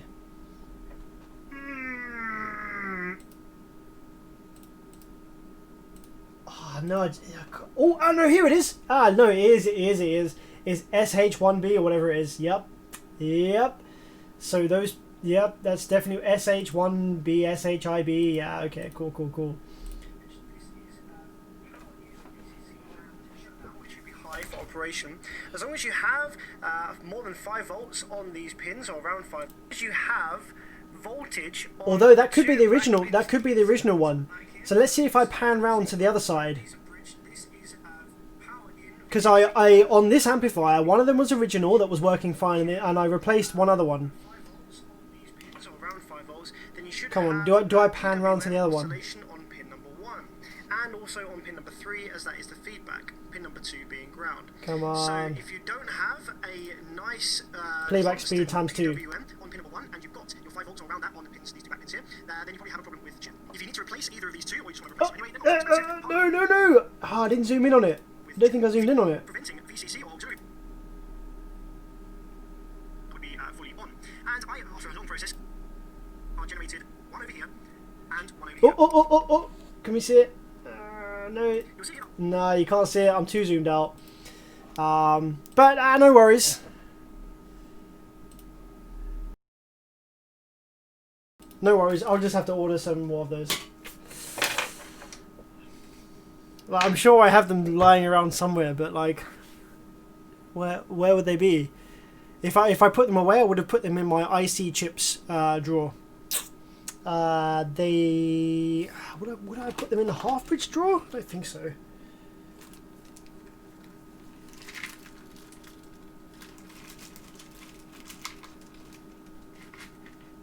Nah. Maybe I did only order 2. Maybe I got them from Mercatio or something and I just ordered 2 of them. Alright. Okay. But, yeah. Really annoying that I can't do that and finish that off for you guys this evening. But it's fine.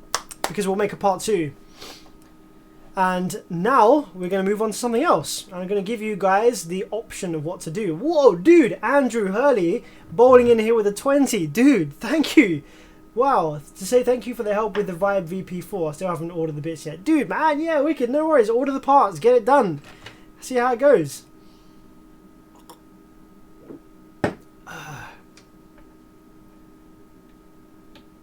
Yeah. Hey, Conservator says I'll find them as soon as I order the new ones. Literally, I'll press the order button and I'll be like, yep, got my new parts coming in, 20 quid for 10 chips. Whatever, that's fine.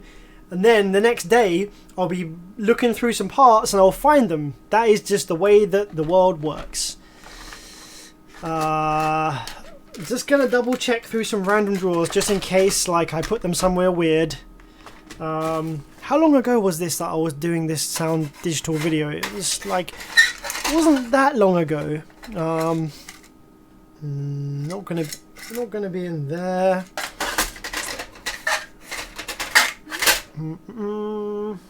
Class AB parts, IC chips, half bridge, 2010s, rectifiers, regulators.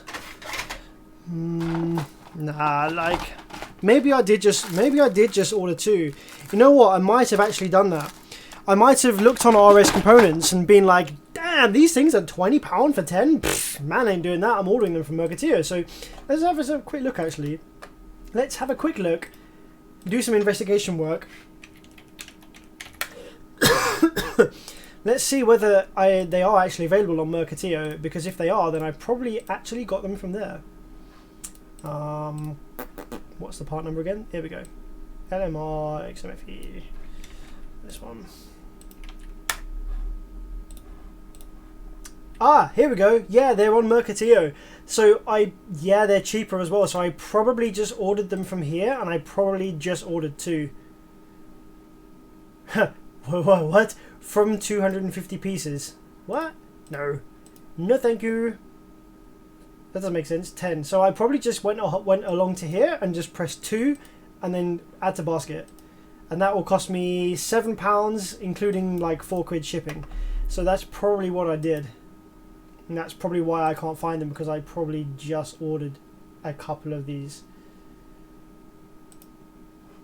So yeah. No worries. Cool. Well, that's the end of the Soundigital for this evening, which is good and bad news, because it means that we can crack on with something else. And I'm going to give you guys the option of what you would like to see, because I have a few cool things that might be good to show on the live stream. Throw these parts in here, get the desk a bit cleared out. So next then, there's a few things that I can do. Let's put this Soundigital up on my currently working on. So what do we have? We have these are ones I haven't looked at yet. We've got a Hertz 5-channel amplifier. I don't necessarily recommend we look at this one, because it could just work fine and be kind of boring. We have this Alpine MRP. What is this? PDX 1.600. That could be kind of interesting to look at. These amplifiers are complete bespoke designs. Alpine circuit design engineers go absolutely balling ass ham on these designs. They're pretty crazy. We could...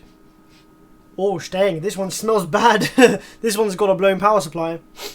Yeah, that's stanky. So we could like try and see what's going on inside here. Figure out maybe how to repair one of these crazy computer motherboard style Alpine amplifiers. We also have... that's a boring one. That's a Moscone. I tell you what I could do.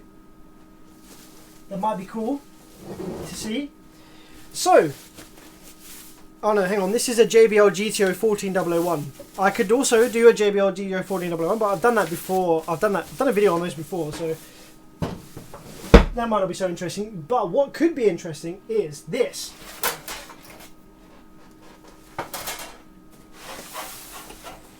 Now, in the UK, we have a brand called Bassface.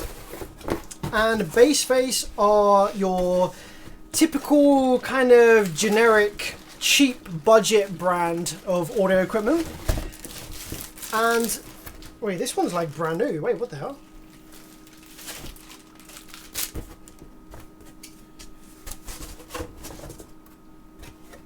So, Bassface are ordering amplifiers from Chinese factories, and they are the same kind of board designs that you'll find in the likes of AudioPipe, and maybe what's some other brands that you guys have over in the States? Not Rockville. Rockville are actually better circuit designs than these. AudioPipe, maybe like Boss. I'm trying to think of some other brands you might have. But they're really super generic Chinese circuit designs. The same as like the loudest.com or SPL Dynamics. They made a ICE 1500. It's the same kind of circuit design as that. Now, the shitty thing about these amplifier circuit designs is, so when the amplifier turns on, if you know a little bit about how the amplifiers work and how the power supply section works, basically, the power supply MOSFETs, they produce a like a sort of a square wave that's referenced to the 12 volt input. So you give the amplifier 12 volts. The power supply MOSFETs then use that 12 volts to create a square wave that drives a transformer that then boosts the transformers. They boost or lower voltage. So the transformers boost that little 12 volt square wave into a high voltage square wave, which then gets rectified to give you the amplifier's rail voltages. Okay. Now, when the amplifier powers up, when the amplifier is turned off, it's fully off, you've left it in the car overnight, okay, the capacitors that store the rail voltages will generally be empty. They'll be at 0 volts, and that's because the capacitors, the rail capacitors, have pull-down resistors, so that when you turn the amplifier off, the voltage, the energy in the capacitors slowly drains away to ground, so that there's no voltage left in the amplifier, and it's perfectly safe to take apart and work on without getting a shock. Okay.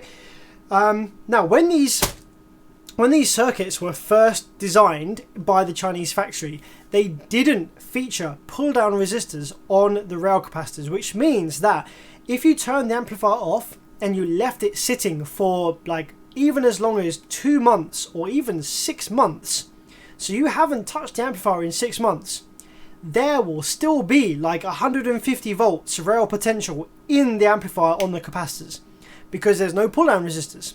So the capacitors get charged up and they stay charged until something drains their current. So these amplifiers were initially designed without rail capacitors. As a result of that, these amplifiers were also designed so that when you turn the amplifier on, the power supply MOSFETs turned on fully instantaneously. Okay? In most car amplifiers, because the rail capacitors will generally be empty, because most car amplifiers have pull-down resistors on the rail capacitors, so they're empty, generally most car amplifiers will control the power supply MOSFETs so that they turn on slowly. They have like a soft start. So when the amplifier tries to turn on, the pulses, the square waves that are sent to the MOSFET gates, which is what's turning the MOSFET on and off, will be slowly starting at 0% duty cycle, and then it will go to 50% duty cycle, like in a kind of smooth, slow fashion. And what that'll do is it will slowly charge the rail capacitors to full potential. And then by the time that the drive is at 50% duty cycle, the MOSFETs are switching fully, 50% on, 50% off, driving the transformer like this, and the amplifier is then ready for full operation. However, in these Chinese amplifiers, when they were first designed, because the rail capacitors didn't have pull-down resistors, there was no need to soft start the power supply MOSFETs. Now, if you don't soft start the power supply MOSFETs and the capacitors are at 0 volts, when a capacitor doesn't have any energy stored inside of it, the resistance that it presents to something, the resistance across a capacitor is basically a short circuit, and that resistance exponentially increases as the capacitor charges.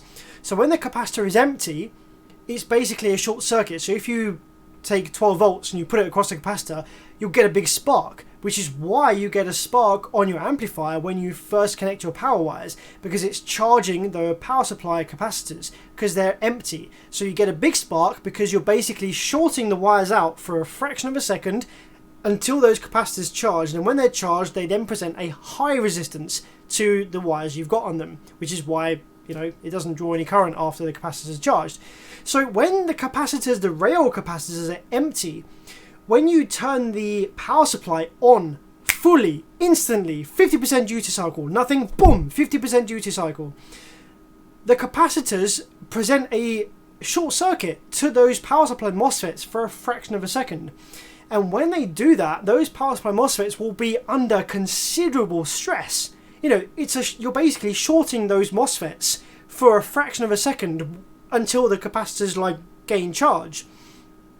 Now that's not a problem if you don't have pull-down resistors. Remember, these amplifiers were designed initially with no pull-down resistors, so those rail capacitors would always have some voltage in them. No matter if you left the amplifier for 3 years, they will still have some voltage in them, some decently high percentage of the rail voltage in them. So when the power supply MOSFETs suddenly turn on instantly, they are not suddenly turning on and driving a short circuit. They're not suddenly driving a low resistance load of an empty capacitor. They're driving into an already half charged or partially charged capacitor, which presents a high resistance. So it's fine, no problem.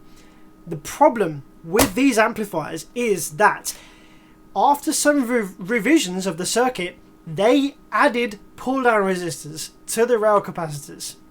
So without changing any of the power supply drive circuit. So now you have these amplifiers that have pull-down resistors on the rail capacitors. So these amplifiers, if you leave them for 10 minutes, there's 0 volts in the rail capacitors.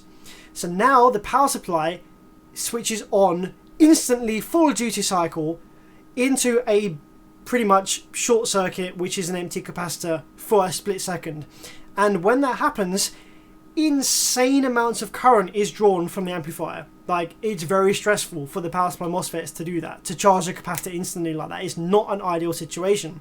And if you ever try to power one of these amplifiers up on a small bench power supply, or like a computer power supply, or whatever, you know, some low current power supply, you'll notice that when you power it up, the amplifier takes a number of attempts to fully turn on, because a power supply will like go fully turn on, then there'll be immense amount of voltage drop because of the high current draw, which will cut out your power supply, and then it will try again and off and on and again and off, which is why sometimes when you see me power these amplifiers up, you'll notice that the power supply goes and then comes on fully, because it's like turning on and off, on and off, on and off very, very quickly, due to the voltage drop being so drastic that it actually drops below the threshold that the amplifier can work on.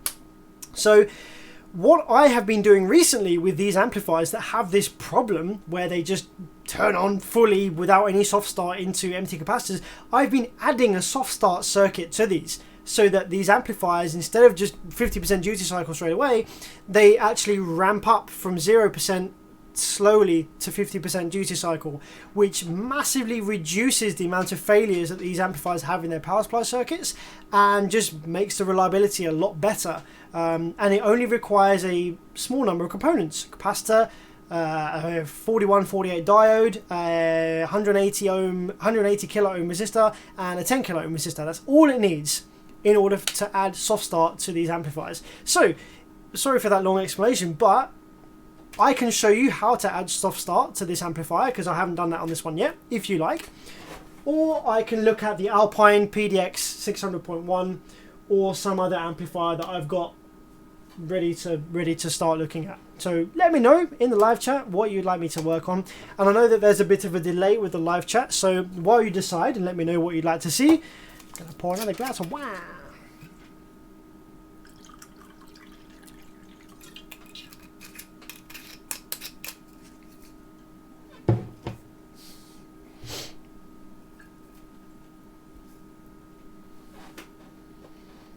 Oh, the gamer says RD audio with the blown diodes and MOSFETs. Okay, so the RD... Wait. RD audio? Oh, the pure amplifiers. I actually fixed all of those. So my last live stream that I did, where we looked at the pure RD audio amplifiers that were seemingly blowing from brand new, I've actually fixed all 4 of those amplifiers. They all had really generic, like, easy problems, like blown power supply, blown output section, whatever. And the reason that those amplifiers all blew from new is because they weren't new.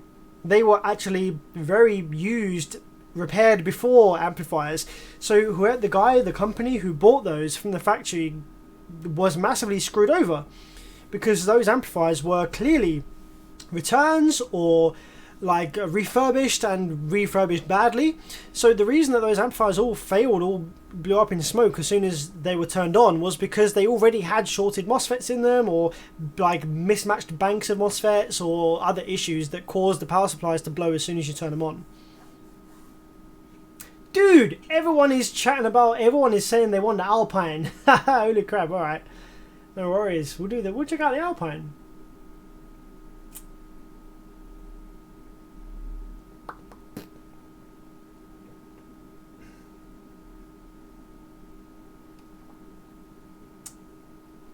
Alpine, the smelly Alpine will be Alpine. Yeah, no, alright, cool, no worries, wicked. We'll have a quick look at the Alpine then. Hello from South Africa. Hello from the UK, my man. Okay, stanky Alpine, here we go. Let's zoom out a bit on the camera so we can get a nice... Wait, what the hell? That one. There we go. Stanky Alpine. Now, I think this one could be a bit of a problem.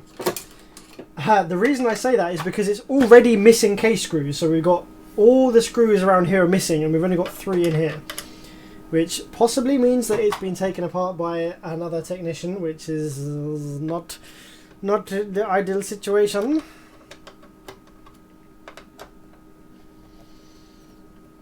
Let's pull this apart, see what we got. Hammernock says, Bevits, if I have no output but the amp power was on and all output fetch replaced, what am I to do next? Okay, so there are only a small number of reasons that you would have no output from the amplifier, but it seems to power on fine. Number one is that there is a problem with the preamplifier circuit. So either the switches for the low pass, high pass, phase, master slave, they go bad. They actually build up oxidization on the contact like rails of the switches, and they actually pass the signal through the switch. So if the switch like goes bad and doesn't actually connect, then you won't get any audio. So the first thing I recommend is grab some isopropyl alcohol spray up in those switches, switch them back on and off like 20 times, and see if that solves the issue. If that doesn't solve the issue, then the next thing to have a look at is to see whether you have plus minus VCC voltage on all of the preamp op amps. So the op amps in the preamplifier section will be like 072C or 4558s or 074Cs, and you should have on those chips plus minus like 12 volts or plus minus 15 volts. If you do have plus minus some voltage on the VCC plus minus pins of those chips, then the next thing to look at is there actually Class D switching being built on the output section? So if it's a Class D amplifier, then you'll have the big switching wave on the low side drain. So check to see whether you have that. If you do have that, but you still have no audio, then something is preventing the audio from getting from the RCAs to the drive circuit, and you need to look at that. If you don't have any switching on the output MOSFETs, then the problem is something to do with the drive circuit or the VCC to the drive circuit. Which is preventing the output section from actually self-oscillating. So yeah, a few things that you can look at there to work out why you've got no audio.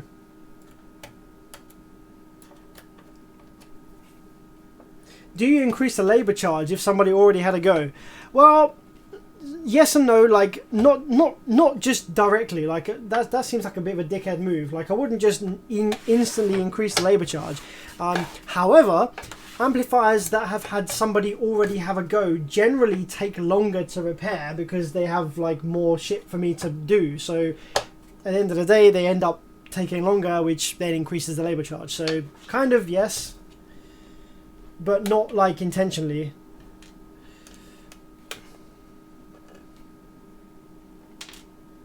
Here we go. Hang on. See this guy in the live chat, Mr. Sweet 90. I believe, Mr. Sweet, is this your amplifier? I don't recognize your YouTube name, obviously, because I've been chatting to you through Facebook and whatever, but it's very possible that we have the owner of this amplifier on the live chat right now. Mr. Sweet E90. Is this your amplifier? Let me know.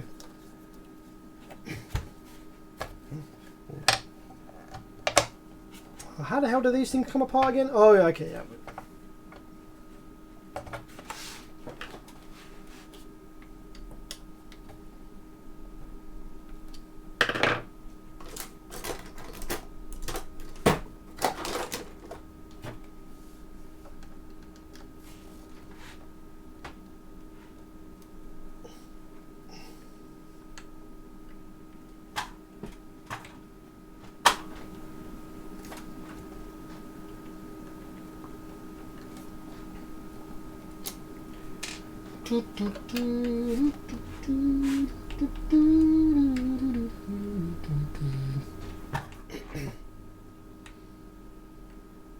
Hammernock, looks like switching is there. So yeah, just make sure that you definitely have signal going to the amplifier. Like, you know, RCAs can go bad quite often, so just make sure that you do have signal going to the amplifier first to rule out that issue. Jonathan C, thank you very much, my man, for the $10. Massively appreciate that, dude. If you got anything you want to ask, just give me a shout, let me know.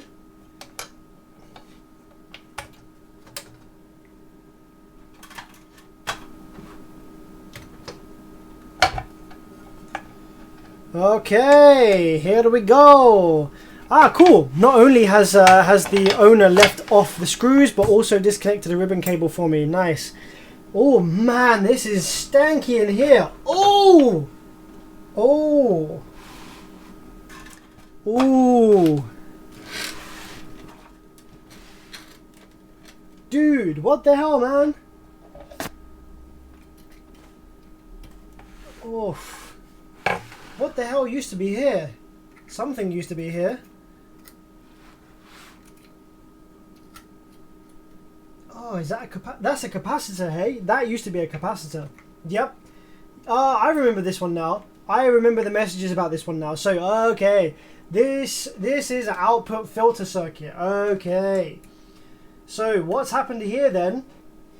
So, for the output filtration circuit, generally we'll have various different like parts of the output filtration circuit, but we'll have these output inductors, and they filter out the general switching wave from the Class D circuit and leave you only with the audio wave.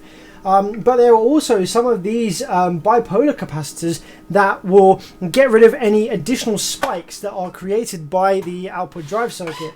And it looks like here that one of those has completely obliterated itself, and maybe also taken down some of the output MOSFETs as a result.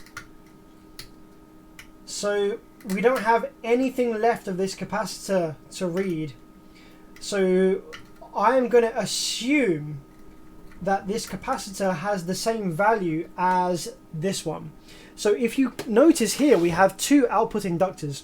Now on a mono bass amplifier, where you have two output inductors, you will also have two separate little amplifiers inside the same PCB that then work together. They either parallel together after the inductors, or it's a full bridge amplifier. So the fact that we've got two inductors here makes me assume that we then also have two of these same capacitors that are filtering those high frequency spikes that the inductor just doesn't filter. So I would be safe to say, I reckon that the capacitor here is going to be the same value as the one that's burnt up. So blow that off.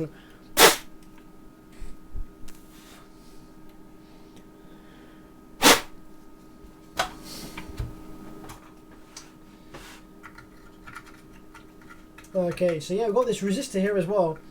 So this resistor, although it looks kind of burnt, I imagine that this is probably still fine and within tolerance, and it's just been visibly burned by this capacitor here. So let's grab some isopropyl alcohol and just clean that off a little bit, first of all.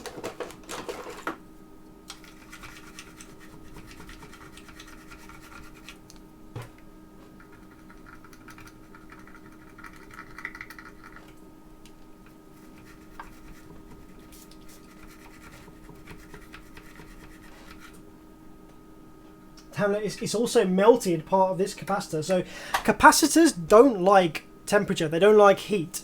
So where this amplifier is off, this section of the amplifier has obviously been subjected to quite considerable heat.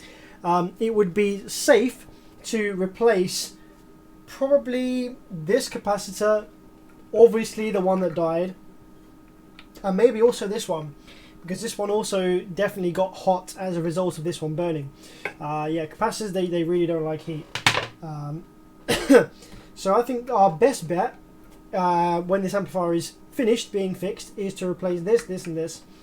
But first of all, we need to figure out what other damage was caused. So really cool amplifiers these. I don't know if you guys are going to take in the circuit design here, but these Alpine amplifiers are nothing you will see anywhere else. They are completely bespoke, in-house engineered amplifiers from the ground up by Alpine. And they are extremely, they're just mental, they're crazy, they're awesome little things. Really freaking cool little amplifiers. If we take a zoom in here, you'll find that these amplifiers are more like a computer or like a motherboard. They use logic a lot of the time, especially in the signal area.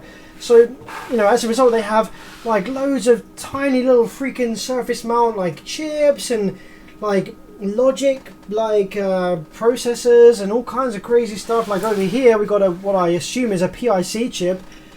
This is an APN. I don't know. You never see this shit in other amplifiers. So yeah, these amplifiers are like really are something special. They're completely bespoke, unique, engineered by Alpine, by some clever dickhead at Alpine, making some fantastic circuits. So I have a huge amount of respect for that. Like, you know, these amplifiers I believe to be pretty reliable, but even if they weren't, even if these things weren't the most reliable, I would still have a huge amount of respect for Alpine for creating something that is their own, not just going to some Chinese factory and ordering an off-the-shelf generic design and slapping their logo on it, changing a few components. They are employing a circuit design engineer to actually come up with something that is just Alpine. That's awesome. Whether it's good or not, I respect that. Just so happens that it also is great. Like, these amplifiers are actually fantastic. They are really good amplifiers.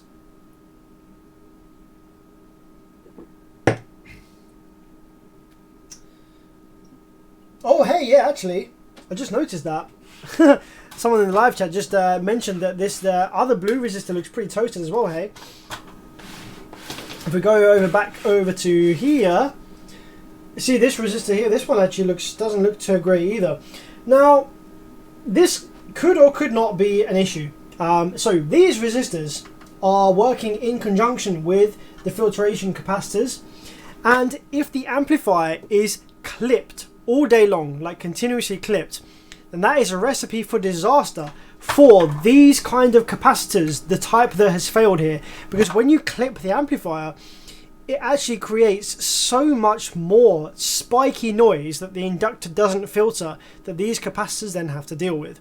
So I reckon that the reason for failure of this amplifier, it could be, not necessarily, but potentially, this amplifier has at some point in its life been clipped heavily for a long duration, which will have posed significant stress on these filter capacitors and these resistors as well. Now, the fact that this one is looking like a bit of a black mark on there, these resistors are large and they're big resistors here for a reason. They are designed to run hot. Like, these resistors are obviously dropping considerable voltage across them, and they will run hot as a result. If you ever see an amplifier that has big ass resistors like this, expect these things to run hot, because that's why they're large, because they are passing considerable current and dropping considerable voltage, and they will run hot.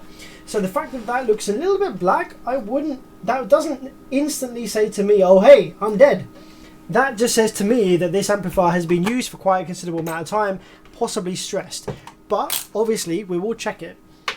So these resistors appear to all be the same kind of value I've got along here. So we've got 4 resistors here, we've got 2 here and 2 here, and judging by the one here that doesn't look as bad as the other one because it wasn't next to the capacitor that failed, we got brown, black, gold.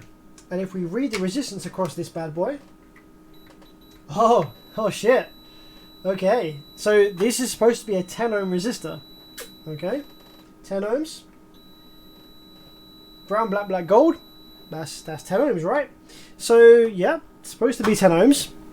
On this one, this is actually open. So congratulations to whoever said who was that in the live chat that said that other one looks pretty bad? Cranny Man 92. Kudos. You are expert repairman, technician extraordinaire. You spotted the bad resistor from however many miles away in the world you are. Good job, man. Awesome job. So that should be 10 ohms, but it's actually reading open. We have nothing on the multimeter whatsoever. So this one over here that's next to the capacitor that failed, what's that reading, I wonder? That also appears to be reading open, provided that is supposed to be 10 ohms. Let's just increase the sensitivity on my multimeter and just make sure these aren't a different value. Nope, they are definitely open. Okay, cool. So yeah, these resistors are fucked as well. So we've got resistor number 1, bad. Resistor number 2, bad. Capacitor, fucked. Also, probably capacitor could do with replacing. How about the MOSFETs? The MOSFETs are the most common thing that will fail and the most important part of the amplifier. So let's see whether we have any dead shorted MOSFETs. I imagine we probably do. Let's show this a bit better. So let's grab my multimeter so you can see what's going on.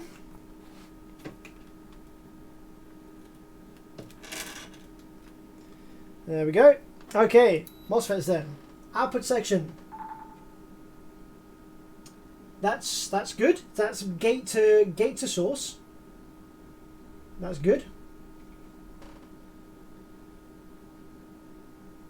Yep, these are okay. Yep, 531. That looks okay. No shorts yet. That seems okay. Huh. Okay. Interesting. Got 4, 4, 4, 4, 4, 5, 4. That's a bit of a lower number than the other side. But it jumps up because something changes in the drive circuit. Okay. So there's no dead MOSFETs along this side. Interesting. I believe these to be the output MOSFETs because these are closest to the inductors and stuff like that. The power supply MOSFETs are probably gonna be surface mount ones. So you'll notice if you take a look inside this amplifier, like from above, I get the right camera. I need to change the pedals around a bit. But inside this amplifier, we have like the only MOSFETs that we can the only typical MOSFETs that we can generally see are along this side. So these are going to be probably the output MOSFETs. These things over here are the rectifiers. So where are the power supply MOSFETs? The power supply MOSFETs are going to be surface mount power supply MOSFETs that are actually on the other side of the board, which is really, really cool. So you don't see these like when you're looking at the amplifier board like this. So, okay. It's possible then that the issue with this amplifier is just the output filtration circuit. Now, as to why that failed, it could just be that, like I say, it was clipped for too long, got too hot, that capacitor just failed. It could also be that the output inductors are shorted due to vibration damage, and as a result, they weren't filtering the rail voltage. So the rail switching, the purpose of these inductors is to filter the high switching frequency on the output of the MOSFETs. Now, if those inductors short, then they don't filter. So they send that high voltage, incredibly high fast switching frequency straight to whatever other circuit is after the inductors. So if they have shorted, or if one of them has shorted, then it will be sending that crazy high switching voltage to the filtration circuit, the capacitors and stuff, which may have killed them. So let's take a quick look. You know what's interesting is that actually this one feels a bit looser than this one.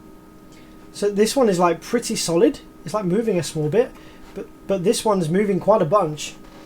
And I wonder whether that actually could be what happened, is that vibration caused this inductor to short and to send the full rail-to-rail switching frequency to this filter capacitor. It's possible. It is possible. That is one theory that might have happened here. But we won't know for sure until we divulge further. So because of the state of this amplifier, I think it's safe to say that we should probably take it all the way fully apart, like dismantle it completely. Sometimes with amplifiers that have simpler faults,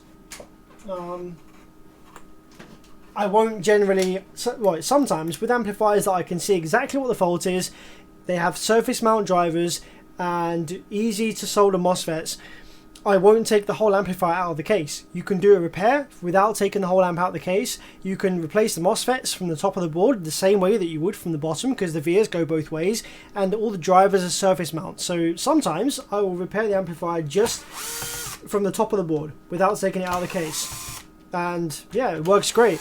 But because this one has obviously had some components burn quite badly, I want to check the underside of the PCB to make sure that there are no burned traces or anything funky going on under there. And also, it'll give you guys a good look at the surface mount power supply MOSFETs, because they're pretty awesome as well.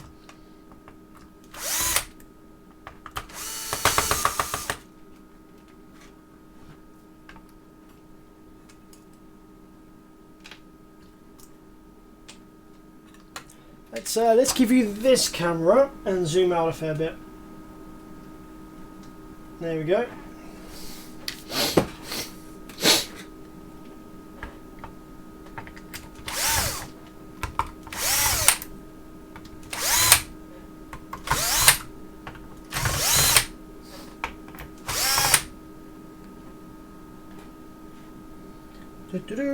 This one over here.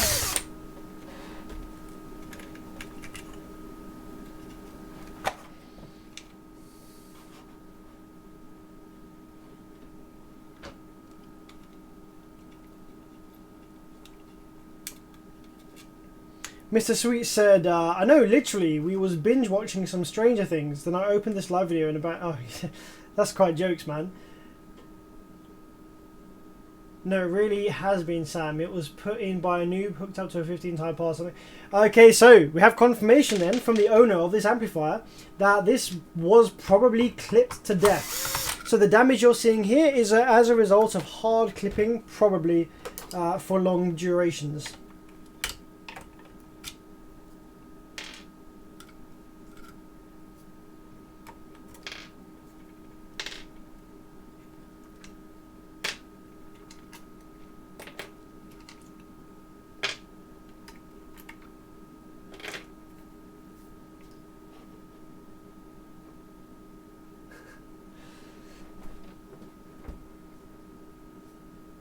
£60 off Spock. Spock is freaking hilarious. Spock is like Craigslist, I guess.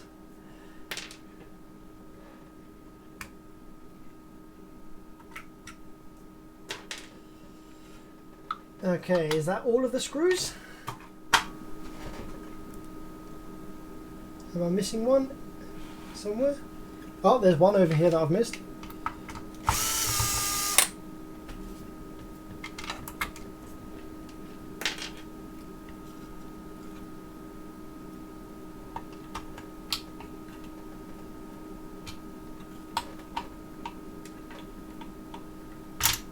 There we go.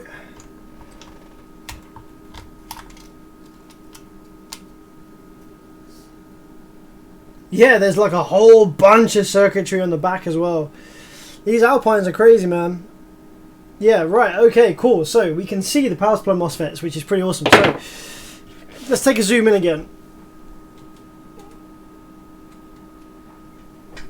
So the power supply MOSFETs, they are clamped to the heatsink over here. So you see this big thermal pad here. This is what has the power supply MOSFETs attached to them. The power supply MOSFETs themselves are actually...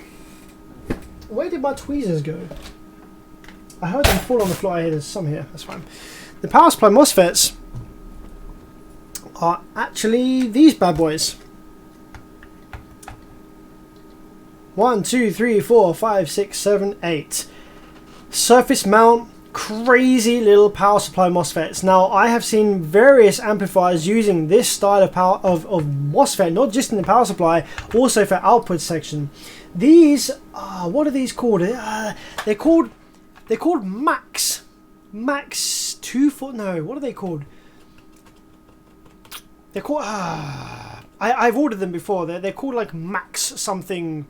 They got like a crazy cool sounding name.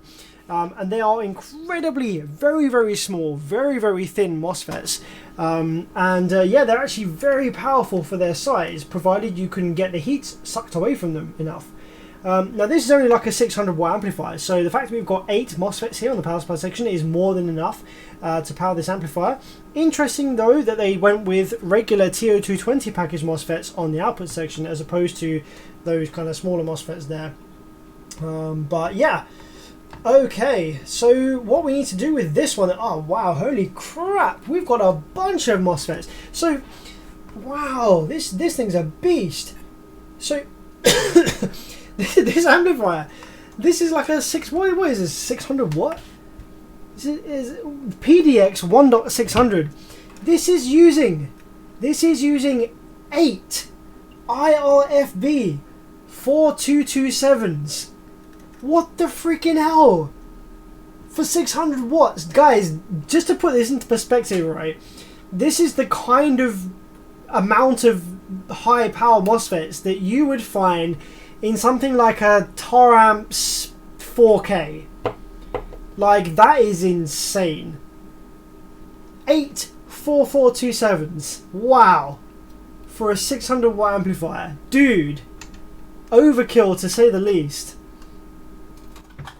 Jesus. Okay, well, that potentially explains why none of the output MOSFETs have failed. Because, you know, they were just fucking driving on through whatever the short circuit in the filter section was. They were just freaking cooking it. That's why it cooked up. Jesus. Those FETs were just like, nope, we're gonna cook it. Wow. That's insane. Okay, we've also got like, twin IRS 2010S drivers. So yeah, this is probably a full bridge amplifier, judging by the fact that we have twin drivers. We've got 2 banks of 4 output MOSFETs, 4 and 4, twin output inductors, and I imagine that, yeah, the output is probably a full bridge. This thing's a little freaking beast. Jesus, you could bump the rail voltage up like considerably and get like over 2K out of this thing. No worries. Okay. Anyway, enough of that. Let's take off the bad parts of this amplifier then, like those resistors and this capacitor, and see if I've got something to throw in there just to kind of get it powered up and make sure that the output section MOSFET and drive circuit is okay, and go from there. So we need to pull out these 2 resistors. Let's get this camera up on here. So we've got the 2 resistors here that are bad. So that's going to be, it's under like this pad here. So we've got one there. Wait, that's the resistor, this big long one. The resistor, that's that big long one. The capacitor is that small one. That's that one. So the capacitor that went bye-bye is here. Oh, it did kind of burn through the board a little bit. A little bit there. So that's the bad capacitor. That's the capacitor that survived. The bad resistors are here and here. Okay, cool. Let's get these resistors taken off.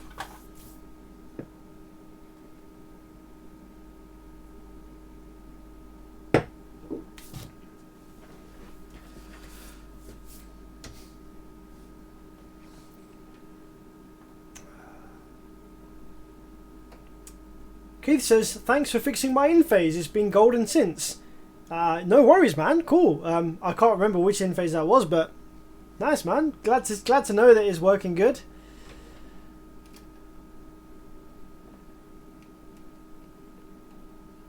So yeah, there is some chat lag, obviously. Basically, when I do a live stream, I have 3 options. I have 3 options for the delay, the kind of latency. That's the word. The normal latency has the highest lag between chat and me seeing it, and that gives the best quality video for you guys. There's a step down, which is low latency, which reduces the live stream video quality slightly in favor of lower lag between chat and what I see and what you see. And then there's an ultra low latency mode, which really does take a considerable hit on the streaming video quality in favor of almost instantaneous live chat kind of response time between me and you guys. So at the moment, because this isn't like critical about live chat being responsive with what I see. This is on normal latency mode to give you the highest quality video stream possible. So that's why you might see like quite a considerable lag between when you send a message and it popping up on my screen. Mr. Sweet says, I tell you, that Alpine was still working before I pulled it out of the boot. That's a good sign. The fact that the customer said that this amplifier was still working means that the issue is probably just with the output filter section. Drive circuit's fine, output MOSFETs are fine, creates audio, no worries. We just need to fix that output filter circuit. And you know what? I could probably fit some larger capacitors to this filter circuit than was originally fitted, and it will probably work just fine. The only issue that I think I'm going to have is I don't think I have any 10 ohm resistors that are that big. So I might have to order some of those. I've got loads of 10 ohm resistors, but I don't think I've got any that are that big. These are freaking huge.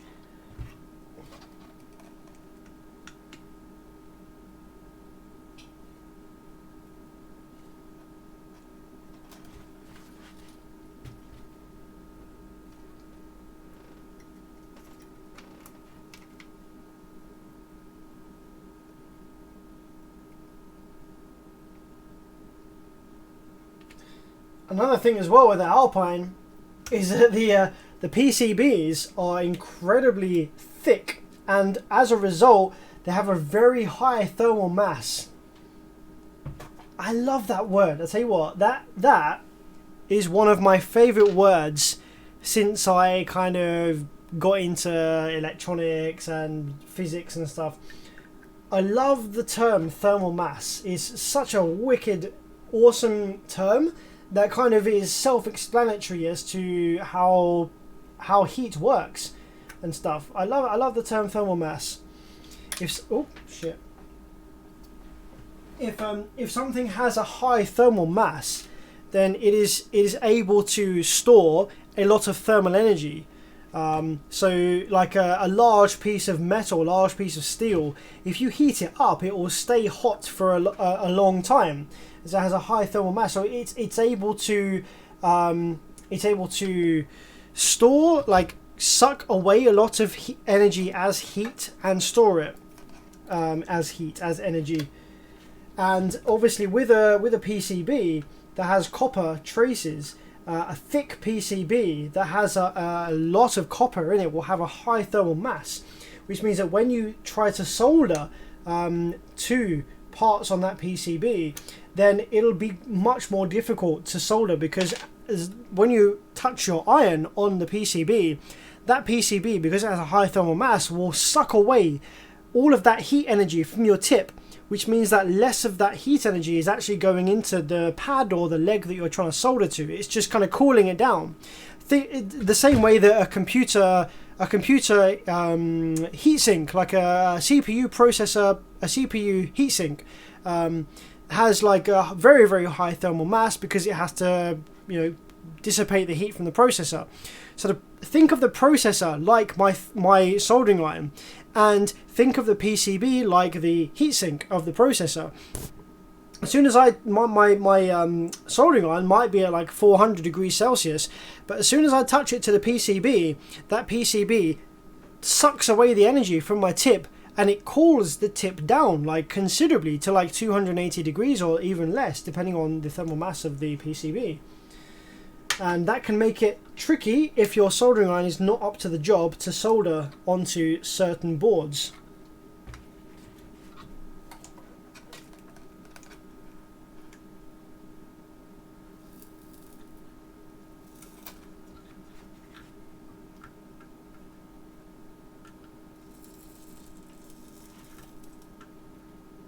Man, this is making some gnarly noises. You can hear the flux like kind of boiling away. There we go. Okay. Cool. Let's just suck these solder holes while we're here. Actually, where the hell is my solder sucker?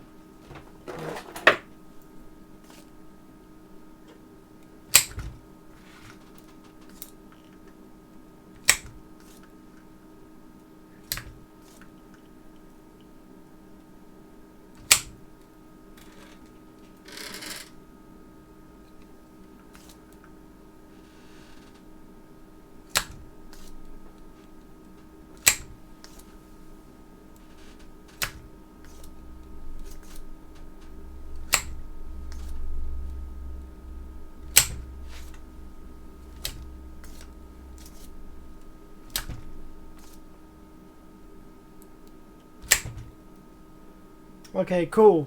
So I could probably power this up now and just check that the output section works fine. But because the customer, who is just by chance happens to be in the live chat, he said the amplifier was still working when he pulled it out of the boot.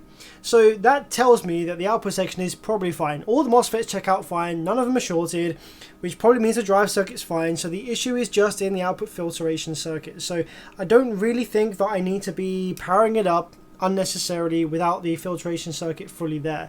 What I do need to do is work out what parts I need to fix the output filter circuit. So the capacitor that completely blew itself up, that completely like melted itself, is probably, although potentially not, I was gonna say it's probably the same as this one, but the actual pads look a bit bigger. Okay, let's give you this zoom in camera here so you can see what I see. Okay, so check it out. So where are we? Hello. Okay, here we are. So the capacitor that burned itself into completely, burned itself away was this one here. The capacitor that I've removed that got a bit like burnt from this excessive heat was this one here. So the actual pad location, they look a different size. So I was going to assume that it was going to be the same capacitor as this one, but I think probably not.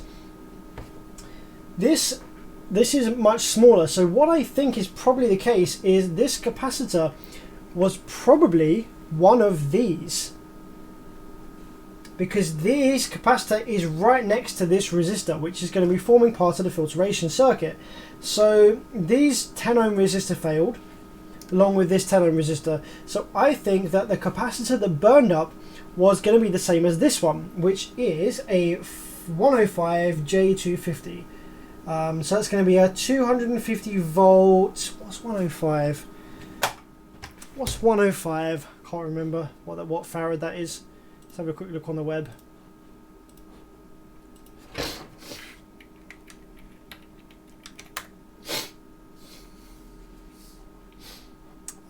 What have we got here? 1 UF? 105. Yeah, that would make sense.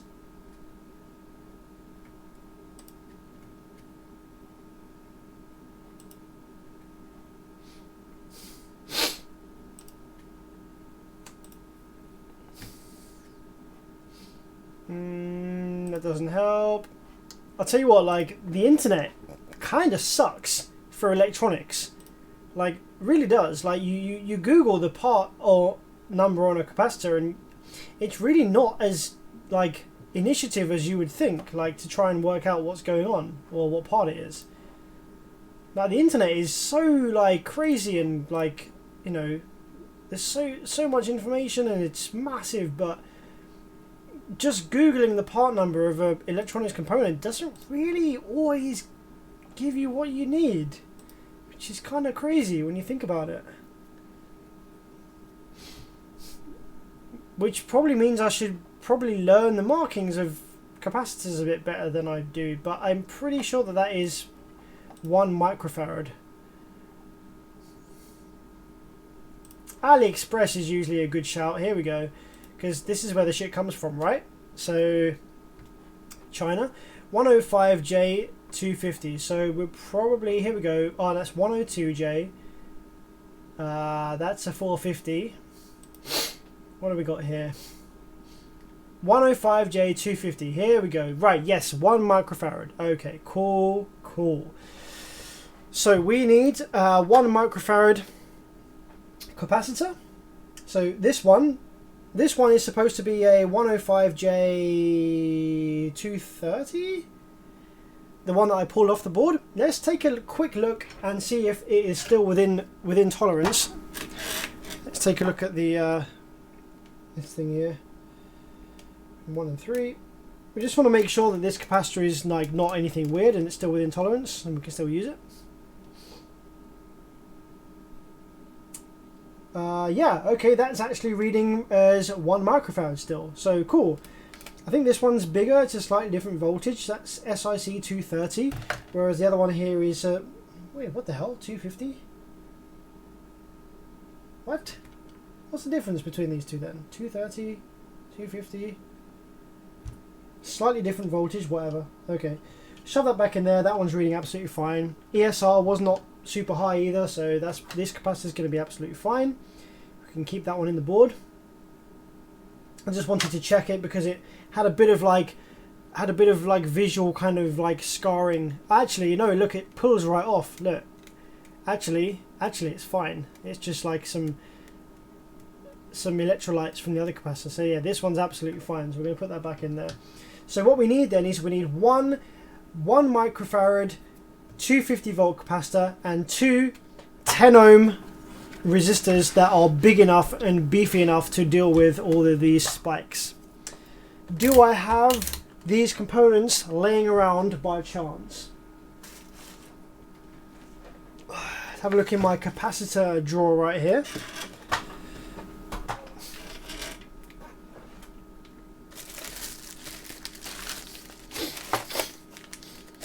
A whole bunch of crap in here. What have we got? 3.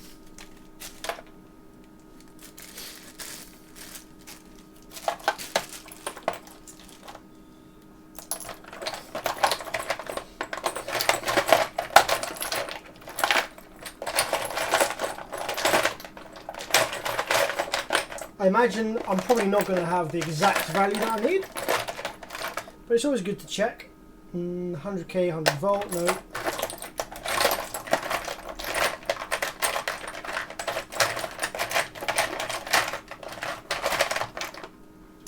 Nah, I don't have the right part. So, okay, cool.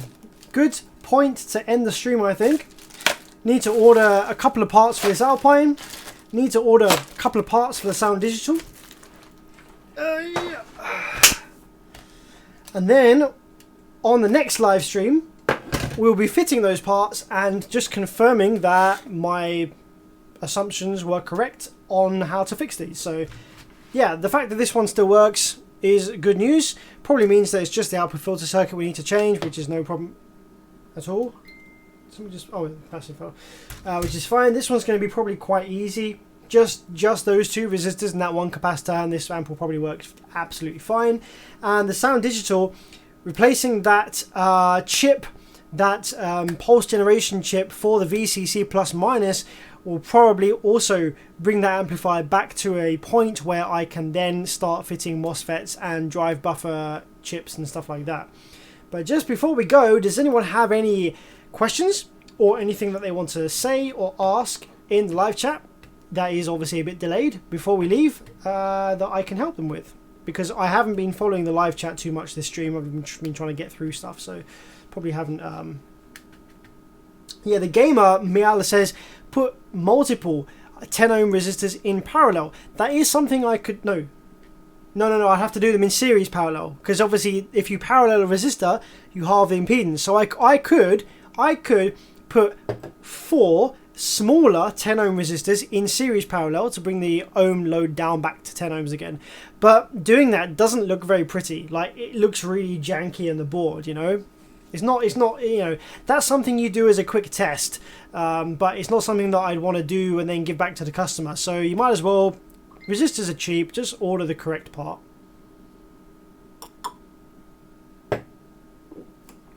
Do you like the newest Sundown amps? Yes and no. I like them in the fact that they are using crazy amounts of very modern, low RDS, high current MOSFETs, and they're full bridge, which is exactly the way forward that we need to go. The problem is that they do have some teething issues, and they do have the same issue with the power supply gate resistors that I mentioned earlier. The power supply gate resistors are too high value in order to conform with EM noise regulations for various countries on importing electronics. So if they sort that out, if they get the EM noise down and allow them to fit the low value gate resistors on the power supply like they should be fitted with, then they'll be great. But at the moment, as it stands, I probably wouldn't recommend them.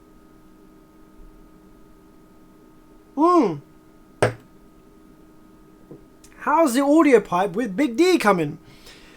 I have got about 30 minutes of video footage for that video so far. That's going to be a big video. That's the total video for that audio pipe upgrade is going to be like an hour, over an hour long. So what I'm going to do is split that up into 2 halves. I've already recorded and finished the first part of that video. So the first video is ready to go. I just need to put an outro onto the video, render it and upload it. So I'll do that over the next week. So in the next week, expect to see the first part of the audio pipe upgrades video with Big D Wiz. I'm having some teething issues with the transformer upgrades on that amplifier, which is why it's taking its time. But I will upload the first part of the video, which will show you why the audio pipe didn't make its rated power, why it's different to the Tower amps, and it will show you the differences between how that amplifier has been cloned from the HD3000, which will be really interesting. Let's have a quick look, see if we've got any questions up in there.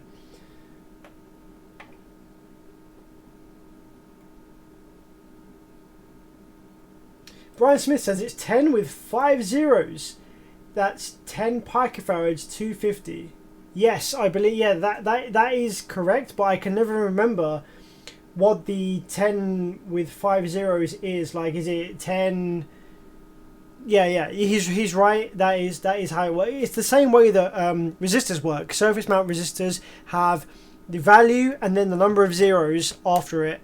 Is the value so for example, a 47 ohm resistor will be 470, 47 with 0 ones. A 470 ohm resistor will be 471, 47 with 10, 470. So it's the same with capacitors, but I just never learnt it fully, but it is the same thing. It was the IPA 4000. Oh, cool. I vaguely remember repairing that maybe like 2 years ago. That's pretty cool that that's still going strong. Good to hear that.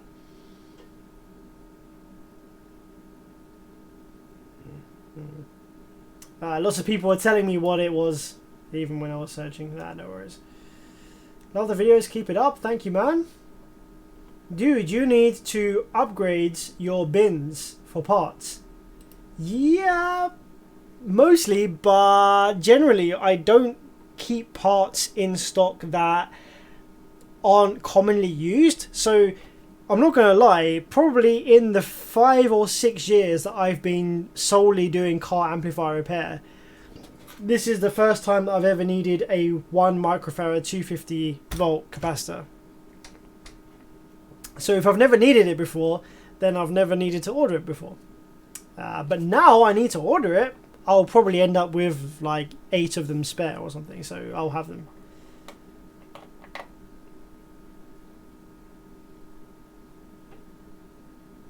Are you still going to make your video on the full bridge amplifiers mentioned a while back? Yes! Actually, who wants to see the script for that video? Let's just... So I said a while ago that I'm going to make a video on full bridge amplifiers and Brazilian amplifiers in particular. And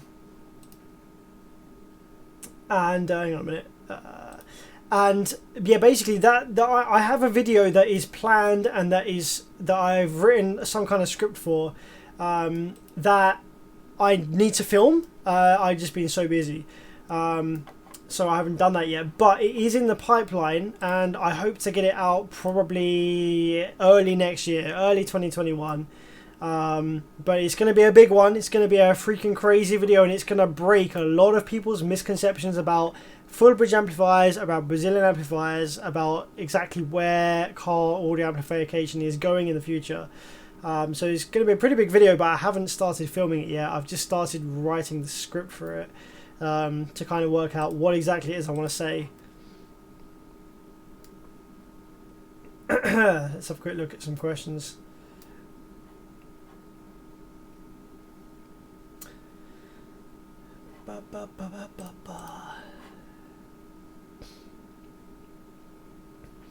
Is there any reason I can't put a socket on this VP4 for the new Huh? I'm not quite sure I understand that. Oh, sorry. So, okay, you're repairing a Vibe VP4 amplifier that uses a HIP 4080 chip. Can you put a socket on there so that you can easily change the chip? Yes, of course you can. There's nothing wrong with putting a socket on there. Make sure that, however, that you get a decent socket and not as cheapest one that you can find, because you obviously need the socket to continuously provide sufficient pressure against the pins on that chip, like all the time.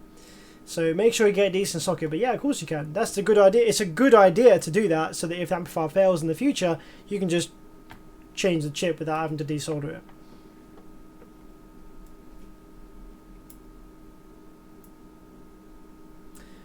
Peter Court, yeah, generally if your amplifier powers up but you've got nothing on the outputs, it can be VCC voltage is not present going to the op amps.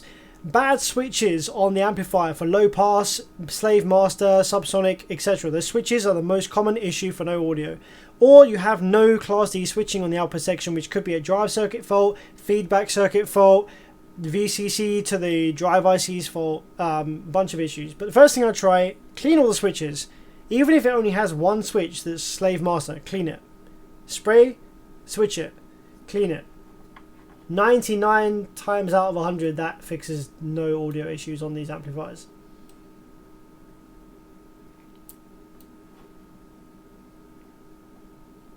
Two Marantz receivers, basically the same. I want to strap the transformer of the... Wait, what? I have... minus 3 dB in the teens. I have no idea about this because I don't work on main stuff and I have never worked on a receiver, so I don't quite get what you're asking. Oh, you have a 5004 and a 604, basically the same, but you want to take the transformer of the... you want to put the transformer from the more powerful one onto the other one. Oh! Do you want to use one transformer for both of them? I don't recommend doing that, if that's the case.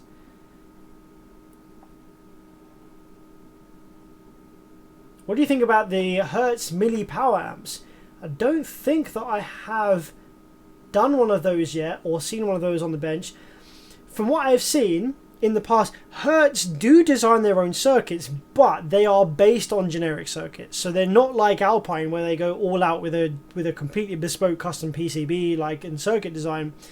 Hertz do make their own circuits and some of them are pretty cool, but also some of them are kind of generic as well. I don't think that I have done any of the new Milli amps yet, so I don't think I can give you my opinion on that yet.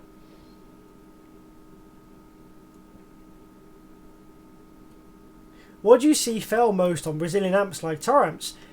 Power supply. Yeah, power supply in Tar amps is terribly designed. You will always blow the power supply first before you blow the output section in most cases on a Tar amps amplifier. Power supply vets, driver, gates.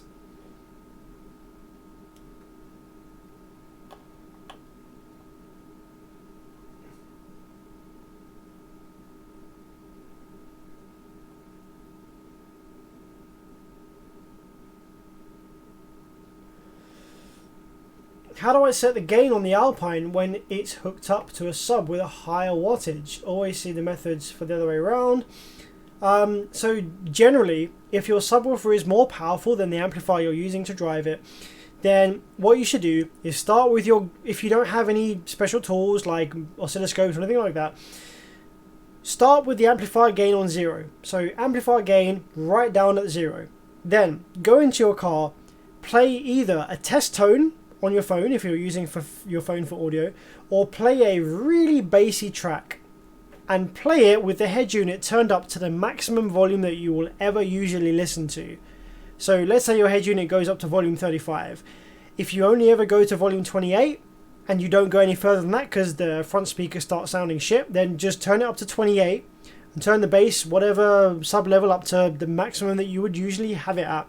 Then go to the sub amplifier and then start turning the gain up, and obviously the sub will get louder, and there will become a point where you get to a point on the gain knob and turning it up higher doesn't make it any louder. And in fact, it might start sounding a bit distorted and a bit harmonic-y and stuff. So you'll find that you'll get to a point on the gain knob where it doesn't get any louder, the sub doesn't start moving anymore.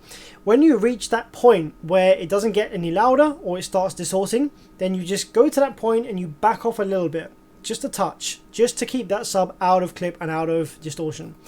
And that is a pretty safe way of setting your gain if you don't have any special equipment, oscilloscopes, DD1, anything like that. But if you want the best way to set your gain without any of that fancy equipment, you need to watch my video, which is called How to Set Your Gains Without a DD1, or something like that. And you can use a small spare speaker, any speaker you've got laying around that's spare, plus a crossover capacitor, and you can use that to find your clipping point and set your gains.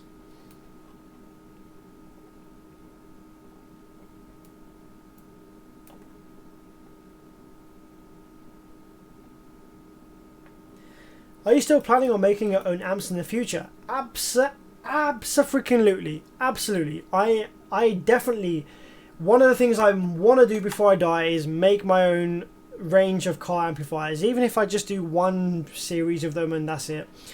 I have so many ideas.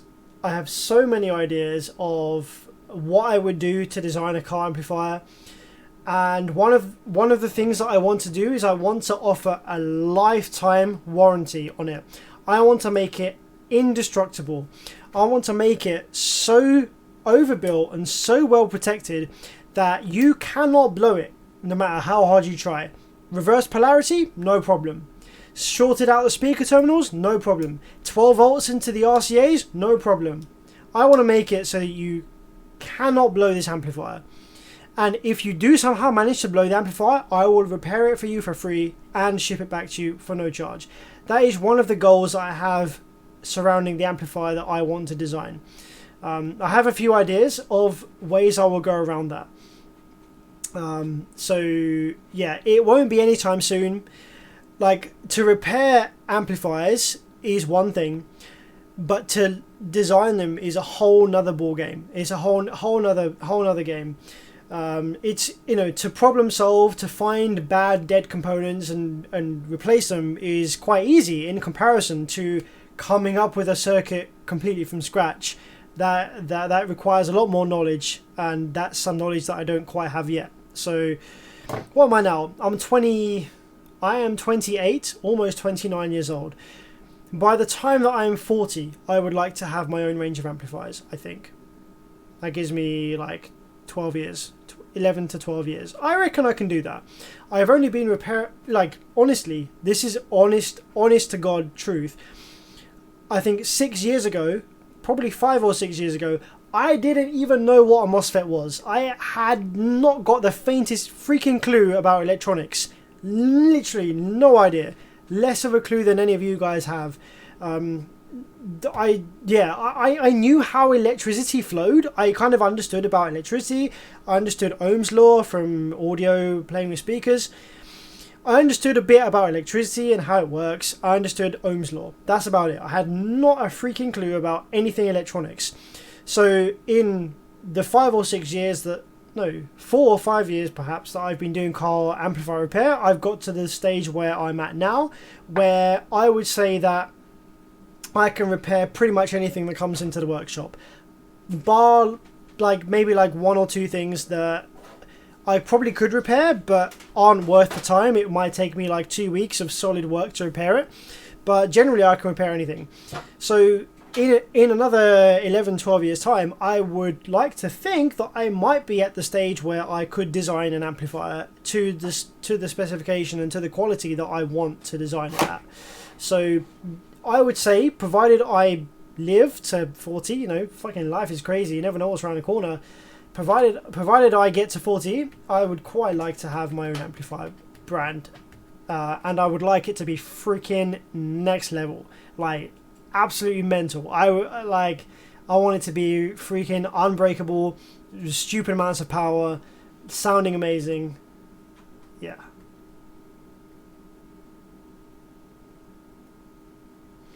Is it possible to use a passive home theater sub in a car with a 100 watt amp and still have good bass?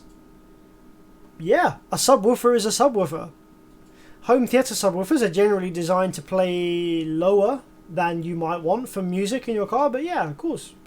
Also, generally, as a home theatre subwoofer will be a higher impedance, higher ohms than your subwoofer amplifier might be best at powering.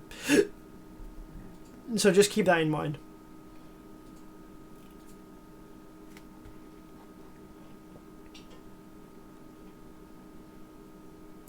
Yo, Mr. Sweet E90. £5 to get some air freshener from my amp stinking out your room. Pff, man, this thing's stanking up like a boss. Thank you so much for the 5, buddy. Appreciate it, man. That's really kind of you. You know what? My favorite air freshener is the cherry. Like, wow, there's a really popular cherry like car scent that's in like a kind of pot. It smells amazing, and that's the car scent that I had in the van that I've got in the base van, and my little set of screw whatever you call them heads here, that was sitting on top of the cherry air freshener for about 6 months, and it still smells amazing. It smells like cherry. Ah, so good. Like, yeah, I could smell that all day. I want to run 2 identical transformers on the run receiver to double your rail current, but I don't know if they would need to be decoupled. Yeah, I would not directly parallel the transformers. That is looking for trouble. What you can do is you can parallel them after the rectifiers. So what I would do is I would not parallel the transformers, but I would, it depends what space you've got, obviously, if you want to do, but if you want to run 1 receiver but with 2 transformers, I would take some cables, solder them to the rail capacitors of the other receiver that you don't want to use, and then run them over to the receiver that you do want to use. So you're paralleling the rail capacitors, because that you're basically paralleling the transformers, but after they've been rectified. So you're doubling the current to the output section after rectification. That's what I would do if you want to do that. I wouldn't recommend doing that, but if you want to do that, that's what I'd do. I'm not even sure why you want to do that, but that's what I would do if you wanted to do that. What does VCC stand for? That's a good question. What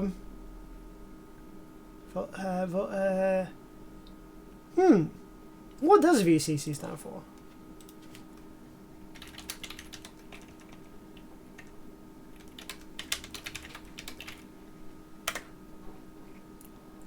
Here we go. Good old Google to the rescue. Voltage Common Collector. That's not what I thought. VCC is the higher voltage with respect to ground.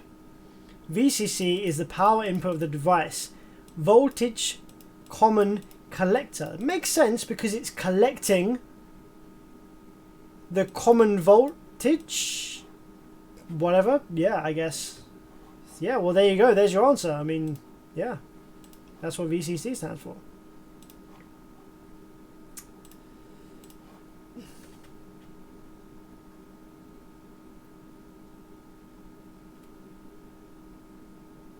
Have you ever repaired any ARC audio amplifiers? Nope. Do you ever mess with bass guitar amps? Nope.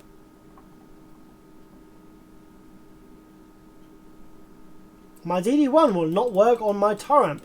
In that case, you need to use my clip detection method. Check out my video, how to detect clip without DD1. That works with tar amps amplifiers.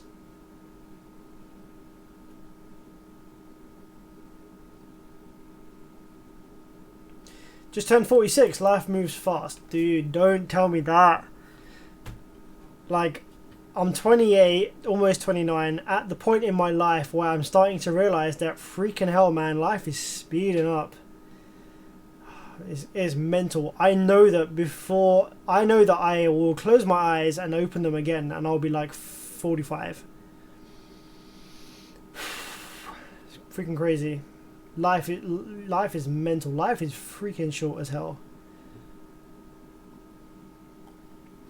one of the things that I'm most pissed off about is that I realize that we think we are very technologically advanced, right, where we are now. We are not.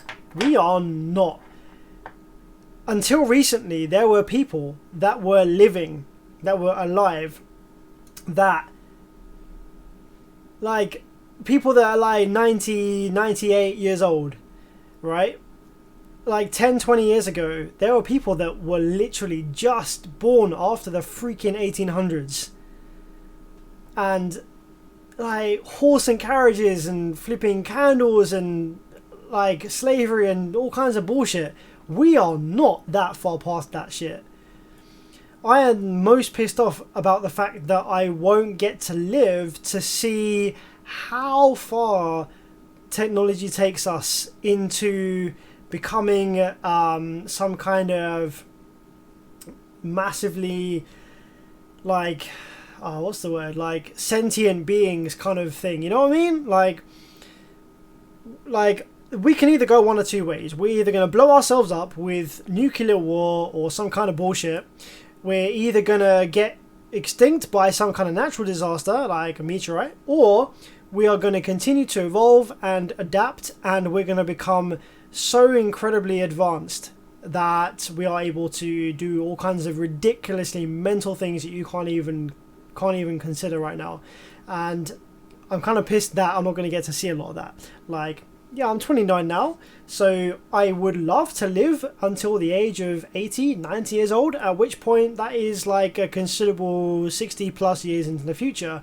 And I'm really excited to see where we get to with technology, what we end up... Like, one of the things that's definitely going to happen, I will tell you this now, one of the things that I am certain we'll see in our lifetime is the adaptation of superconductors in technology. So when superconductors become, like, plausible at room temperature, we will be able... Like, our computing power will just absolutely freaking disappear into the skies. Like, batteries won't even be a thing. Your phone will just work without a battery forever. You'll have the computing power of 10 million CERN supercomputers in your pocket, because with a superconductor there's no resistance. You can create processors that can run at infinitely fast speeds without generating heat. Like, there is so much potential for superconductor technology in electronics and in technology, and that is one of the things that I hope and I imagine, I almost guarantee I will see in my lifetime if I live that long. So that's pretty awesome. But I wish that I could just kind of take a back seat. Like, when I die, I wish I could take a back seat and like see where we end up. What kills us off? Do we end up going interplanetary? Do we end up colonizing other planets? What ends up happening to us? I want to see that, man. But probably not going to see it. But that's one of the things I'm most pissed off about. I just want to see the future, like way into the future.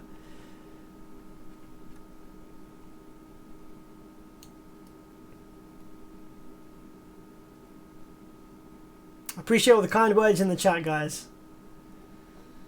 Why don't more car amps not use bridge rectifiers on the DC input to protect against reverse polarity? Well, I'm not sure what you mean, because DC is DC. You can't use a bridge rectifier. Oh wait, can you? No. Because they're not enough current. So yeah, you could protect against reverse polarity by using diodes, right? Obviously, but they're too high resistance. The amount of resistance, or the amount of current that is drawn through these amplifiers, like at high power, is ridiculous. You would have to have a paralleled bank of diodes that was so freaking huge, and it would still drop voltage across it compared to a trace. So it's just not viable.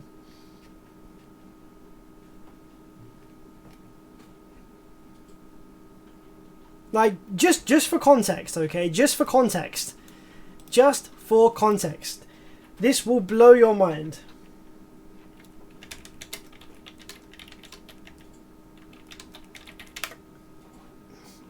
This is gonna blow your mind. Now, when people think of having a low resistance ground connection, some people even try to measure the quality of their ground point with a multimeter. No, you can't do that. This is why. Okay, so let's say that you have 14 volts from your alternator. Okay, your amplifier is 5,000 watts RMS, which means that after efficiency losses, it's going to be sucking 7,500 watts on a good day from your power supply. So with 14 volts and 7,000 watts, 7,000 watts drawn from your power supply. Okay, this is the specifications of the rest of the shit. So at 14 volts, your amplifier draws 7,000 watts. Because it's 5k at 1 ohm, it's drawing 500 amps from your alternation batteries. And the resistance required, the absolute maximum resistance of that setup. So basically the resistance, this resistance here, 0.028 ohms. That is a resistance that the amplifier presents to the battery and alternator. That's freaking crazy. So when your amplifier is drawing 7,000 watts from your battery and alternator, your battery and alternator are driving, or they have a 0.028 ohm load across them. That's pretty much a short circuit. It's not a short circuit because there's still resistance there, but it is such a low resistance that it's crazy, right? So this is why it's so important to have thick cabling, solid ground points, no loose connections in your fuse holder. Because if you think about 0.028 being the resistance that your amplifier presents to your batteries and alternator, let's say that your ground point is bad. Let's say that your ground point is bad. And let's say that your ground point is actually a 0.01 ohm resistance. So your ground point is a bit shitty, and its resistance is 0.01 ohms. Well, with a voltage of 14 volts across it, wait, hang on a minute, that's not right. 0.01 ohms on your ground. When you're drawing 7,000 watts, you're going to be dropping 8 volts across that connection. Yeah? Which means, so obviously that's crazy, your amplifier would go into protection mode.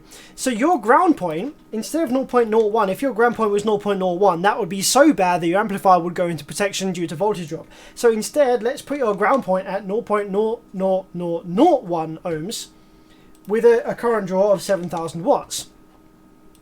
Now you're dropping 0.2 volts. Okay, cool, that's actually still a really shitty ground point. So if your ground point is 0.0001 ohms, that's still a really shitty ground point because you're still dropping 0.2 volts. Like, well, okay, I guess it's not too bad, but it's not ideal, yeah? So this is how important it is to make your cables as freaking thick as possible. Make your ground points as freaking crazy good as possible. Like, current at this low voltage of 14 volts is really, really important. How did I get onto this topic in the first place? I can't remember. Thank you very much to Peter James for the $1, buddy. Appreciate it, man. Thank you so much. Yeah, I think it's time for bed. It's like 2 a.m. here in the UK. I am sleepy. And I'm also out of El Vino.